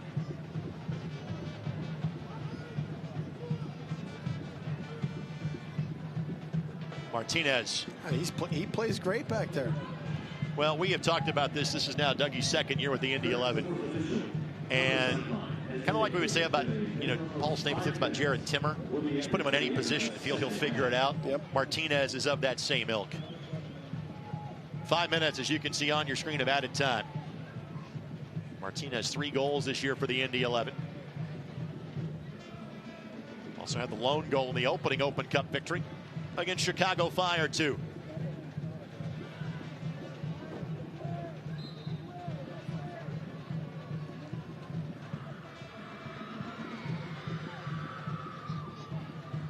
Collier keeps it in play.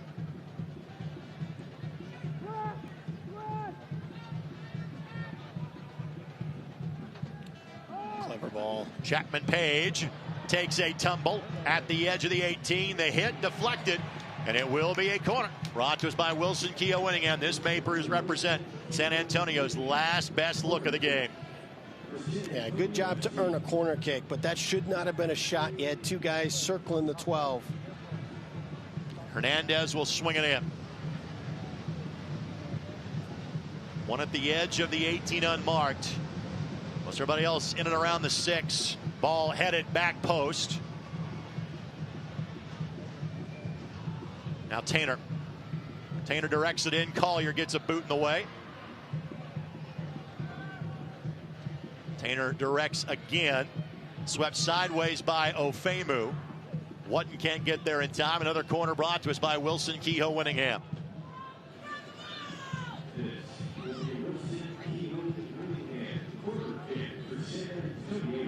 Let's see if they play it again. It's been an overhit ball to Tainer on the backside. Looking to either put it on frame or send it back across the 6. Blanco the option short. To the edge of the 6. Indy got ahead there first, but guess what? The other corner flag we go, and Hernandez will make the trot all the way across the field. Or will he this time? No, he's going to stay at the edge of the 18. Hawkinson sprinting over, and he will take this one for San Antonio. Yet again, Wilson Keogh Winningham present this corner kick.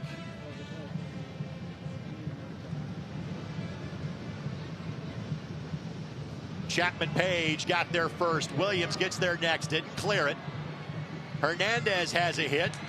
Wow. Stanley blocks it.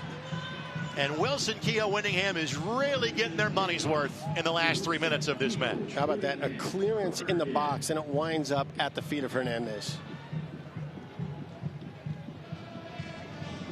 BYB singing along as per usual.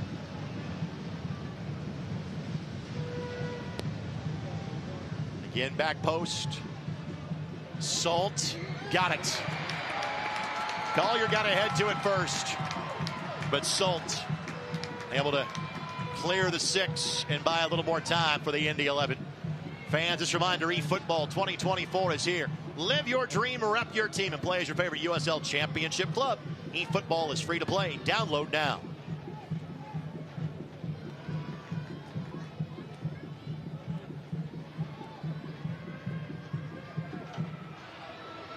Great ball, my goodness.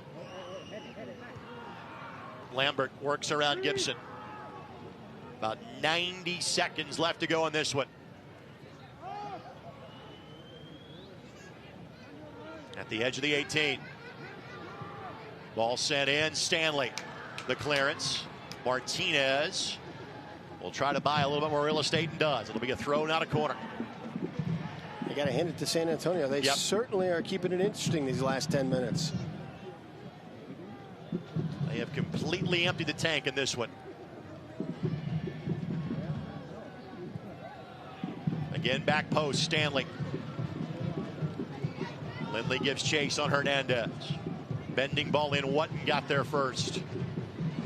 Good read to keep it in play. Hit from distance, diving effort, and just passed Hunter Salt. Not just a great read, but what a touch to bring it down. That's Burks, who again unfortunately has the own goal in this match. And he saved one earlier off his own back line in the second half and nearly grabbed a point at the death.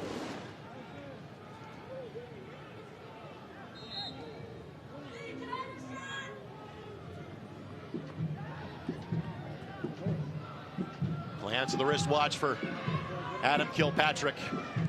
Not much time left in this one. Hernandez, a desperation flick. Lambert, that's a foul against Lambert. And that just might about do it. One of the popular phrases in sports these days is gritty, not pretty. That would be a pretty apt way to describe this match. Maybe without their A game, the Indy 11 found a way to win, and likely do so for an 8th consecutive league match. And that's it. On the benefit of a goal not scored by the Indy 11, the Indy 11 win this one. Another clean sheet for Hunter Salt. Another win for the Indy 11. And they are now tied for 2nd in the Eastern Conference with the Charleston Battery. Our stat of the game brought to us by Sports Tech HQ. 10 straight wins when you include Open Cup matches. And now 8 straight in league play, tied for the 5th most in the history of the USL Championship. Your final score tonight, the Indy 11 won, San Antonio FC. Hey, there's a lot of pressure on you when you have these win streaks. You know, nobody wants to be the guy or the player or be involved in the play that breaks it. And you can just see the relief on the guys, the excitement, the joy, and the relief. Another one in the win column. The team that had the longest winning streak last year is in here next week in terms of Orange County. But for tonight, it's all 3 points for the Indy 11. They have pulled 25 points from their last 9 league matches. 1-0 Indy wins it. Post-game show comes your way next.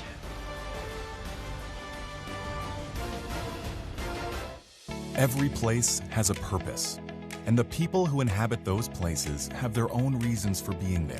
The last thing on their minds should be concerns about the safety of the places they're in. When it comes to security and safety for all the places that matter, Dormakaba offers a seamless flow of integrated solutions that allow people to move securely about their daily lives. Because the places that matter to you matter to us. For over a century, Indiana has been the destination for sports innovation and the state where champions are crowned. Now, we're entering a new era with Sports Tech HQ, a place that inspires innovation and invests in entrepreneurs who are changing the game, one startup at a time. Welcome to the crossroads of sports and technology. Sports Tech HQ, home of the game changers. Find it, try it, paint it, love it. Find it, try it, paint it, love it. Find it, try it, paint it, love it. Find it, try it, paint it, love it. Find it, try it, paint it, love it, love it, love it, love it.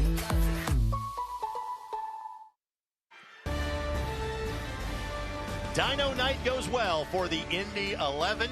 8 consecutive league wins. Again, a record for the Indy 11. 10 consecutive wins, including Open Cup matches. Their last loss more than 2 months ago against Charleston Battery, the team they have now tied in the standings in the Eastern Conference for second, as both those two teams chase Lou City. Again, Greg Rakestraw, Brad Hodder back with you on Wish TV and ESPN+. Sean McCauley having his message with the guys. We'll hear from Sean coming up in a matter of moments. Again, was it Indy's best tonight? Probably not, but they found a way to win. That's 3 consecutive one-goal wins to start the month of June. That's getting fun, isn't it? You know what I was thinking? So, Phoenix has got that 21-game unbeaten streak, a winless or winning streak. I wonder if they're like the Dolphins when they have like that undefeated season, that right. they crack a champagne every time the last team that's got a streak ends. Sean McCauley is heading our way. As he does that, let's get to our Securing the Win moment, which is brought to us by Allegiant. Again, 1 goal in the match. It was not off the head of an Indy 11 player. It came from Burks from San Antonio, but yet again, it was a threatening ball sent in by Aiden Stanley. And that's the thing. If the serve is dangerous, if you put it in dangerous spots, good things will happen. So again, Coach McCauley getting ready to join us now. We'll have him do a little work on that microphone before he gets ready to join us. Coach, congratulations on the victory again. Wasn't a thing of beauty, but the end result looks awfully good. Your thoughts about how it played out tonight? Yeah, I think you're right. We can do a lot better with the ball. But it's a win, and we're really pleased about that. And it's a situation where, and I've just said to the players, when people say you haven't played well, the only thing they think about is what you do with the ball. We were outstanding defensively. The desire, determination to keep the ball out of the net was first class. Now, we don't want to do that every week. We want to play a little bit better with the ball and create more opportunities for scoring goals. But when asked to defend today, I thought everybody was excellent, and I'm really pleased. Again, you can credit everybody as you normally would with a clean sheet. I'll ask you about one player in particular. We already asked about Hunter Salt in the halftime show. Your thoughts about what Callum Chapman-Page means to your team and how he spearheaded your defensive effort tonight? Yeah, I mean, he had a little bit of time out with injury, and Josh went in and covered for him and was fantastic. Then, Josh has to come in and play on the left, and I thought he was fantastic. But what you get with Cal is, like, the winning mentality and the leadership of making sure that we do everything right to win the game. And sometimes you can get caught up in how to win the game, which I think is important because that's what you work all week for. But when it comes and the ball rolls on the field, I think you've just got to have that mentality and desire to make sure that you get 3 points, especially at home. Well, this touches on the 2 points that you just made with Chapman-Page. And you mentioned it at halftime. It's that recovery run on that ball against Jake LaCava. It shrinks the goal a little bit for Hunter Salt. It puts a little thought in Jake LaCava's mind. And it is that championship mentality. You saw that from Jack Blake here at the end as well. Comes in on an opportunity, gets picked late, puts his head down for a moment, and then is sprinting back to midfield. How much joy do you get when you see the guys doing that dirty work that doesn't appear on a stat sheet? I think that's the first thing that can go if you don't believe in what we're trying to do. That effort and commitment. So I'm really, really pleased. I think they all put the shift in, and like I said, I think that's now driven the standards from each other. I think that's the players that drive that as well. We've worked hard on it, obviously, pre-season, the start of the season. We're getting a few results now where the reward for the hard work has been points, and we're climbing that table and getting close to people above us. But like I said to you before, and you know stats, just as much as I do, I think it's something like if you've got pressure from behind, it decreases the chance of goal scoring by 40%. that for me is, and they know that because I've told them, but when you make the mistake and you've got the courage to run all the way back and try and make it as difficult as possible, I'm really, really pleased with that. Well, you've made some tactical changes at halftime. You've made them game to game sometimes, and sometimes it's player driven. You know, you had to push O'Brien out on the side like you discussed earlier. Mines comes out, Martinez drops back in there. How important is it to have players that have such high soccer IQs that you can have this flexibility of thought and you can tweak and just tell them what you need and they can go out there and they can execute it? Yeah, I mean, that's part of the work that we do, and credit to the players because they're really good at taking on information. And, you know, we made the decision to take Ben off because I was a bit worried about the yellow card and, you know, the way the game was going and choppy. I know the opposition like it to be like that, and I didn't want to, you know, go down to 10 men. And, you know, I've spoke to Dougie in the past about that role, you know, because when he plays as centre forward, he drifts out to that side and it can be really dangerous. And you know what we're like. We try and get as many numbers as possible into the attack, and, you know, having a forward that can go and play right wing back and be comfortable at doing it and give his effort and commitment to it, I think it's really good for the future. Coach, we'll let you go enjoy it. 8 straight in league play, 10 in all competition. Doesn't happen very often. Take some time to enjoy it. We'll see you next weekend for Orange County. Thanks very much, guys. Sean McCauley, kind enough to join us. Callum Chapman-Page will head this way. Coming up in a matter of moments, and again, it's Callum that was kind of the tip of the spear tonight from a defensive standpoint for this team. Just rock solid. I mean, just such physical play. The first time I remember seeing him play was when he was matched up against Arteaga, and Arteaga could not get a touch in the match. Callum Chapman-Page was all over him on every ball that was driven into him. So we'll get to Callum Chapman-Page coming up here in just a matter of moments. Again, to me, what's been most impressive about this streak for the Indy 11, they have won in different ways. There have been matches. They have put 2 goals into the first 10 minutes or scored 3 or 4. And there's been matches like the last couple of weeks. They haven't scored in the run of play the last 2 weeks, that they pulled 6 points from those 2 games. Yeah, that is, and we spoke about it a little bit pregame. That's when you know that there is something special going on with the team, when they can win in a variety of ways and win when they may not have their best night. Callum Chapman-Page just asked one of our producers, do I stand in front? After the shift you put in, I'm impressed you can stand at all. Callum, how you feeling after that one? Yeah, that was a battle, that one, so I'm pretty tired. That was a long game. We made it more difficult for ourselves than it had to be, but you know, if we can win ugly, then we've got a good chance when playing well to win every game. You've been doing this a long time at a variety of levels. You ever been a part of something like this? 10 consecutive wins now over the course of the last 2 months? I think at the start of pre-season, we knew we had a great group of players. We got used to the manager, and we're all bought in. And there's a real team spirit, you know. We all have a desire to win, and we're all working for each other. So, yeah, I think we all knew that. It took a little bit of time for us to get going, but, yeah, we fully know what to do now, and it's shown on the pitch. Yeah, unlucky on the handball, and, you know, when you look at it, I was a goalkeeper, so I look at it from the other side. I want to save you from that moment. What is it like on the other side as you realize, hey, it's one of those fluky things that just happened, and thank you for taking me off the hook on that one? I don't know if it was unlucky. I don't know what my hand was doing up there. So, I don't know if it was unlucky, but, yeah, Hunter pulled off a great save. He's done really well for us, and he pulled off another save in the first half. So, yeah, he pulled me out of that one, and then we go in at 1-0, and, yeah, change the game. So I am friends with Coach Mack.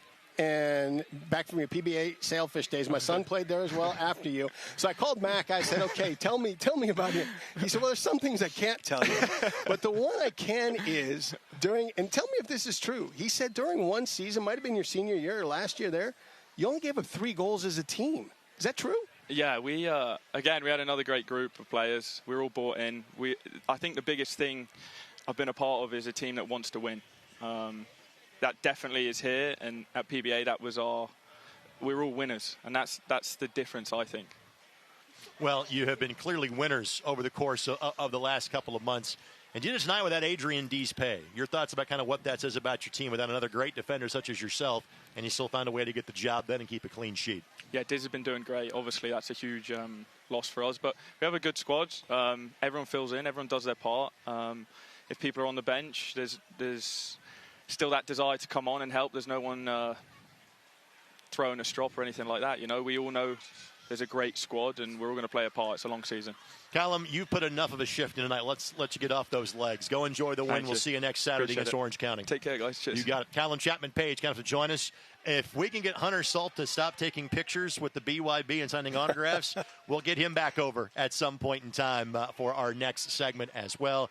You understand him wanting to take every one of those. He's not on your screen. He's just off camera to the right as the Indy 11 enjoying the spoils from what they have done over the course of these last couple of months. Well, I think that's how you build such a passionate fan base, is you spend time with them after a win. You know, you were the hero in this match. So again, post-game coverage continues in Indianapolis. Hunter Salt will join us coming up in the next segment of the program.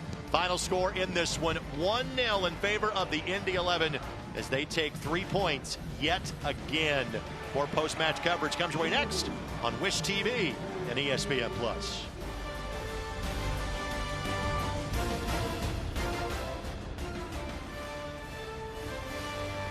Retransmitted, rebroadcast, or reproduced without the expressed written consent of the United Soccer League Championship.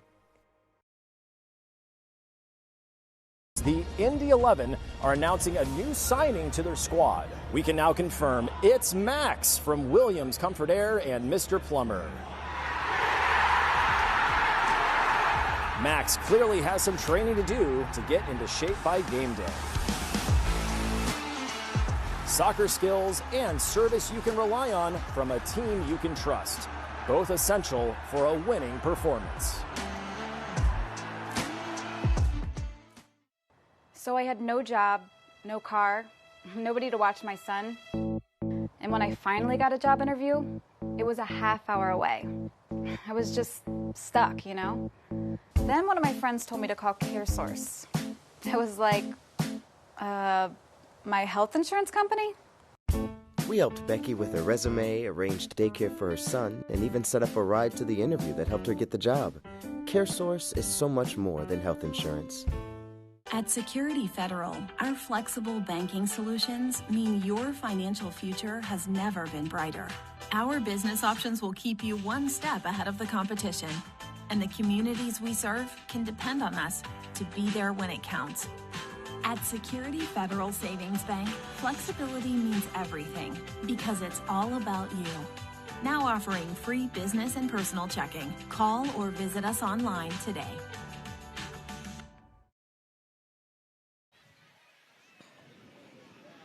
During the course of the commercial break, Hunter Salt and I were just discussing the joys of being in Indianapolis in mid-June. It's 9:20 and still bright as I'll get it outside. His play was the brightest of the Indy 11 this evening, and he joins us now. Yet another clean sheet and a save from the spot.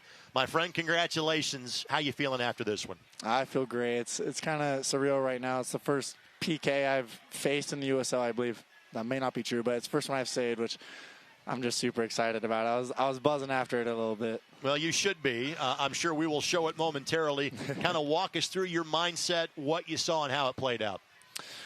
So, like, once the fouls committed, the biggest thing is just kind of stay calm. And they kind of tried playing it tricky by having one guy stand over the ball. And when they stand over the ball, you try and read their body shape, what you think they're going to do, and try and do an educated guess. But then they switched it last second. And this guy kind of just had a feeling that he was going to my left side. And one of my old goalie coaches told me, don't try and react to the ball, just try and push to the post and then try and save it from there. So that was my biggest thing, is try and push as far as I can and then just get my arms there. So reaction save on that one, and obviously you saw his goal from the last match, which was a left-footed ball to the other side. What in his approach to that ball made you say, hey, it's going this way? For the PK or the PK. one-on-one? PK? Yeah, we'll talk about the one-on-one in a second here. It's honestly just a gut feeling. He was kind of looking to the bottom of the corner, which sometimes the forwards will play with you and just stare there and then go the opposite way. But the way he looked, I kind of just had a feeling he was shooting there. So I was like, let's go for it. Okay, now talk about the breakaway here. Lacava's coming in, and he's got great pace, and he's a finisher. So Callum Chapman-Page can't catch him, but can apply enough pressure there that it can shrink the goal for you a little bit and put a thought in Lacava's head. How important was that run, and what did you see in Lacava's approach and strike that allowed you to be reacting to the ball to your right? I mean, to start off, it's huge from Cal to show him wide. That's the one thing a goalie can ask for, is to show him wide and let us be able to get our angle set. Because the amount he showed him wide, it kind of took out the whole goal, and it makes it a little easier for me to kind of stand taller and be able to react with it. So that's the biggest thing I asked my defender, just show him wide and just let me deal with the near post ball, and they cover the far post, which thankfully he helped a lot with. Those are the two plays that kind of you had to make. Again, Callum Chapman-Page certainly helped you on that second goal. It has been a wonderful team effort. Since you got the nod on April 20th against Colorado Springs, you, or even Yannick Ertl when he has played, now you've given up more than a goal in a match. What has the defensive team effort been like these last 2 months? I mean, it's from everyone. Everyone's putting their bodies on the line, diving in front of the ball. Like you saw today, even in the last game against Birmingham, guys are jumping in front of the ball and just like taking that risk of possibly getting hurt, which obviously you don't want that to happen. But our job is to, in the back line and the rest of the team, to save the ball from going out the net. And they've been doing a great job about it, and all of us have been putting our bodies on the line. And you talk about that, and you talk about the level of play from these backs. You've had a lot of plug and play here. I mean, Martinez was playing on the right side for a little bit. In for Mines coming back. You had O'Brien in Deeza's spot. How difficult is it as a goalkeeper when those pieces change in front of you? To be honest, it's not too bad because we all have such a great relationship. We've been playing. I mean, I've played with Diz in the past, back with T2. But the rest of the guys, I think we're just so gelled together, and we all know what the mission is in the back, and we all just try and get it done and play together. That's the biggest thing, is play together and not do our own thing. Final thing before we let you go. Again, you guys have a tough match coming up against Orange County next Saturday. After that, you get a rare weekend off. You get a 13-day break. And you were telling me there's some travel involved. You get to go home to Alaska for at least a handful of days. That doesn't happen very often. What's that trip going to be like for you? It's going to be amazing. I haven't been home past year and a half because this past offseason I went overseas to do training and just stayed in Europe the whole 2 months. So it's going to be great to see my family and a couple of my hometown friends I just haven't seen in a long time, and get to see my mom and dad's cats again, which would be awesome. Now, last time I was in Alaska, and I can't remember if this is true, there's like a coffee shop on every corner or a kiosk on every corner because of the light and the darkness. Is that still true? Yeah, there's one road for sure that's just probably every block. There's a coffee shop on the right or left. Sometimes there's one on both sides, one next to each other. I mean, the coffee's great, don't get me wrong, but there's a lot of coffee shops there. So if one's back, just go down one street and you got another one right there. And if there's one place where it's lighter this time later than in Indianapolis, where the sun doesn't set till about 10 o'clock this time of year, Anchorage, about 3 a.m. is finally when the sun will go down, and Hunter may test that out a few days from now. Buddy, go get off your feet. Congratulations on the win. Thanks for the time as always. Awesome. Thank you, guys. Hunter Sult cannot join us. That'll do it for our player interviews. Thanks to Coach McCauley, Callum Chapman-Page, and Hunter Sult. Again, certainly a defensive theme for our post-game interviews tonight with a 1-0 victory on a lone own goal scored by San Antonio.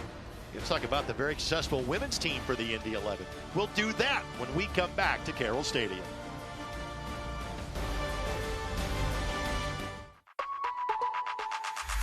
Find it, try it, paint it, love it. Find it, try it, paint it, love it. Find it, try it, paint it, love it. Find it, try it, paint it, love it. Find it, try it, paint it, love it, love it, love it, love it. Indy 11 has the latest merchandise: shirts, jerseys, sweatshirts, hats, and more. All at Indy11.com/shop.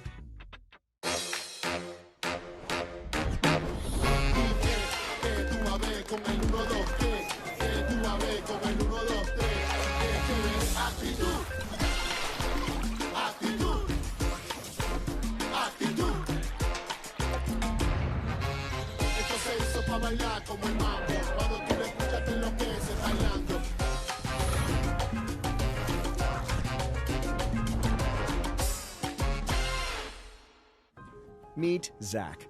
Day and night, rain or shine, even just out for a spin, Zach gets around. But we know Zach, and at Indiana Members Credit Union, we know he's been saving up to trade up. IMCU is here to help Zach and you drive your dream. Now get financing as low as 5.24% APR on a new or used vehicle. Today, it's all about Zach. Tomorrow, it's all about you. Because at IMCU, it's you that matters. Indy 11 theme nights are out of this world. Star Wars, Marvel, dinos, and more. Plus charity and heritage nights. Get your tickets now at Indy11.com.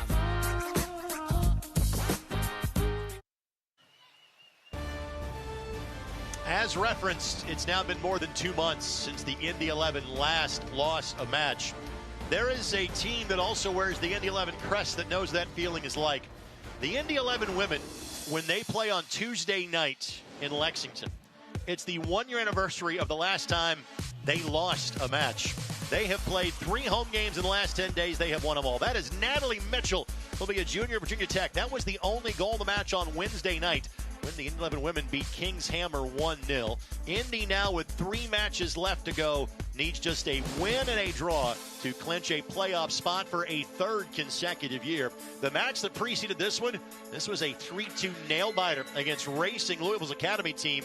Indy came back from deficits of 1-0 and 2-1 to get the win late. You know, and they've been so dominant that one of the things you want to see as a coach is, can we play? Can we have the confidence when we're down to come back? And you got to see it twice in that match. Amelia White is so amazingly quick. That's the 2nd time she's had a goal in that fashion this season. Played at Homestead High School, a junior to be at Penn State, and Grace Barr with the kick from the spot, 91st minute, to deliver all 3 points for the Indy 11. Again, that match took place 8 days ago, last Friday, up at Grand Park. 3 more regular season matches left to go. They are all away from home. So again, Tuesday night at Lexington, next Friday at Kings Hammer. That's been the team that has given Indy the best competition so far this year. And then at Racing Louisville after a 9-day break. 16 teams make the playoffs across the league. More than 80 teams compete in the W League. Indy plays in a 5-team division. They have to win there. That's their only way, and they have to win the Valley. Again, with 3 matches left to play, a win and a draw would guarantee another division title for Indy. Well, think about this with Indy 11 as a club. Between the two, the unbeaten streak is what now? 19? 18? 20? You add the 2 together? They win a lot. That's how much. I'm out of fingers and toes to do the counting. It's incredible. We'll take this quick timeout, come back with final thoughts on this one. Again, it's been good to be a member of the Indy 11 these last couple of months. We'll wrap it up for the mic next. It's very true that it takes a village to raise a child. And when it comes to my healthcare village at Community Health Network, it's all nestled right in my phone. Accessing healthcare is the ability to be connected with your provider and ask a question when you need it. I feel like when I'm meeting with a community nurse practitioner or doctor, they're tuned in to what is going on with me and the way that they can serve me best. Stand by me. AES Indiana is dedicated to providing you with smart energy solutions that power our lives. Our energy efficiency programs help you save energy and money. From rebates on lighting and smart thermostats to appliance pickup and recycling, you can take advantage of cleaner, more cost-effective energy solutions right here, right now. IPL is now AES Indiana. We are accelerating the future of energy together.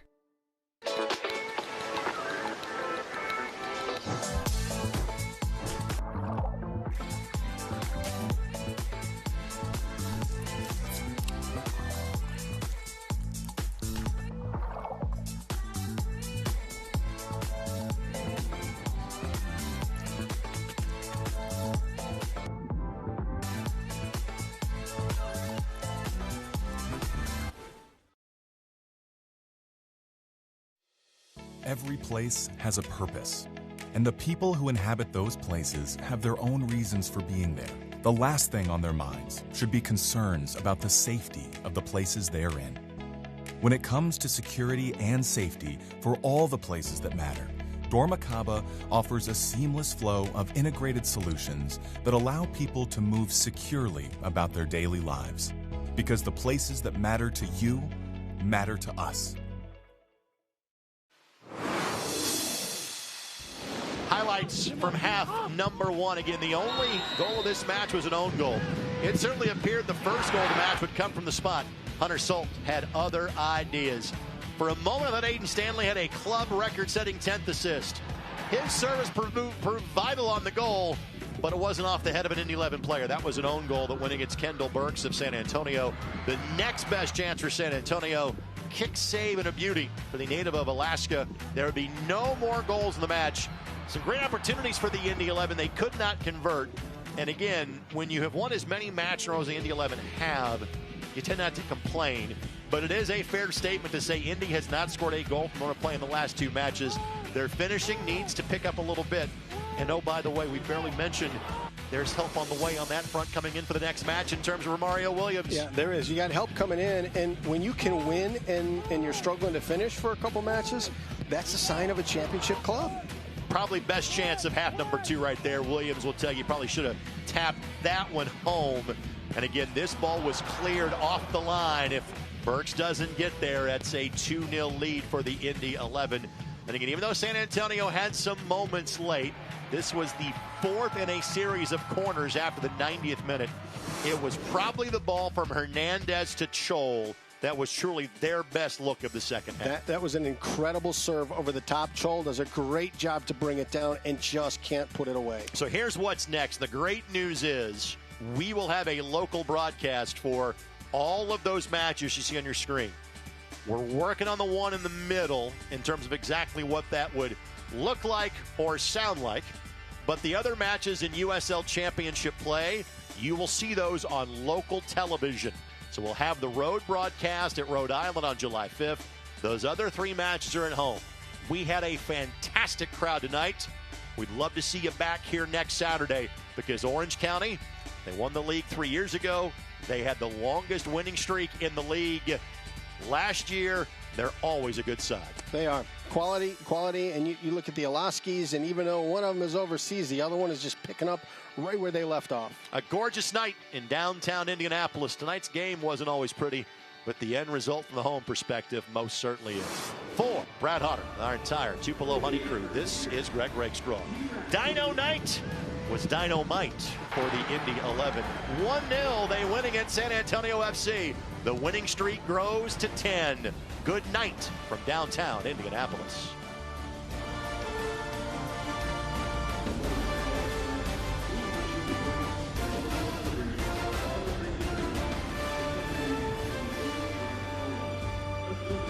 At Security Federal, our flexible banking solutions mean your financial future has never been brighter. Our business options will keep you one step ahead of the competition, and the communities we serve can depend on us to be there when it counts. At Security Federal Savings Bank, flexibility means everything because it's all about you.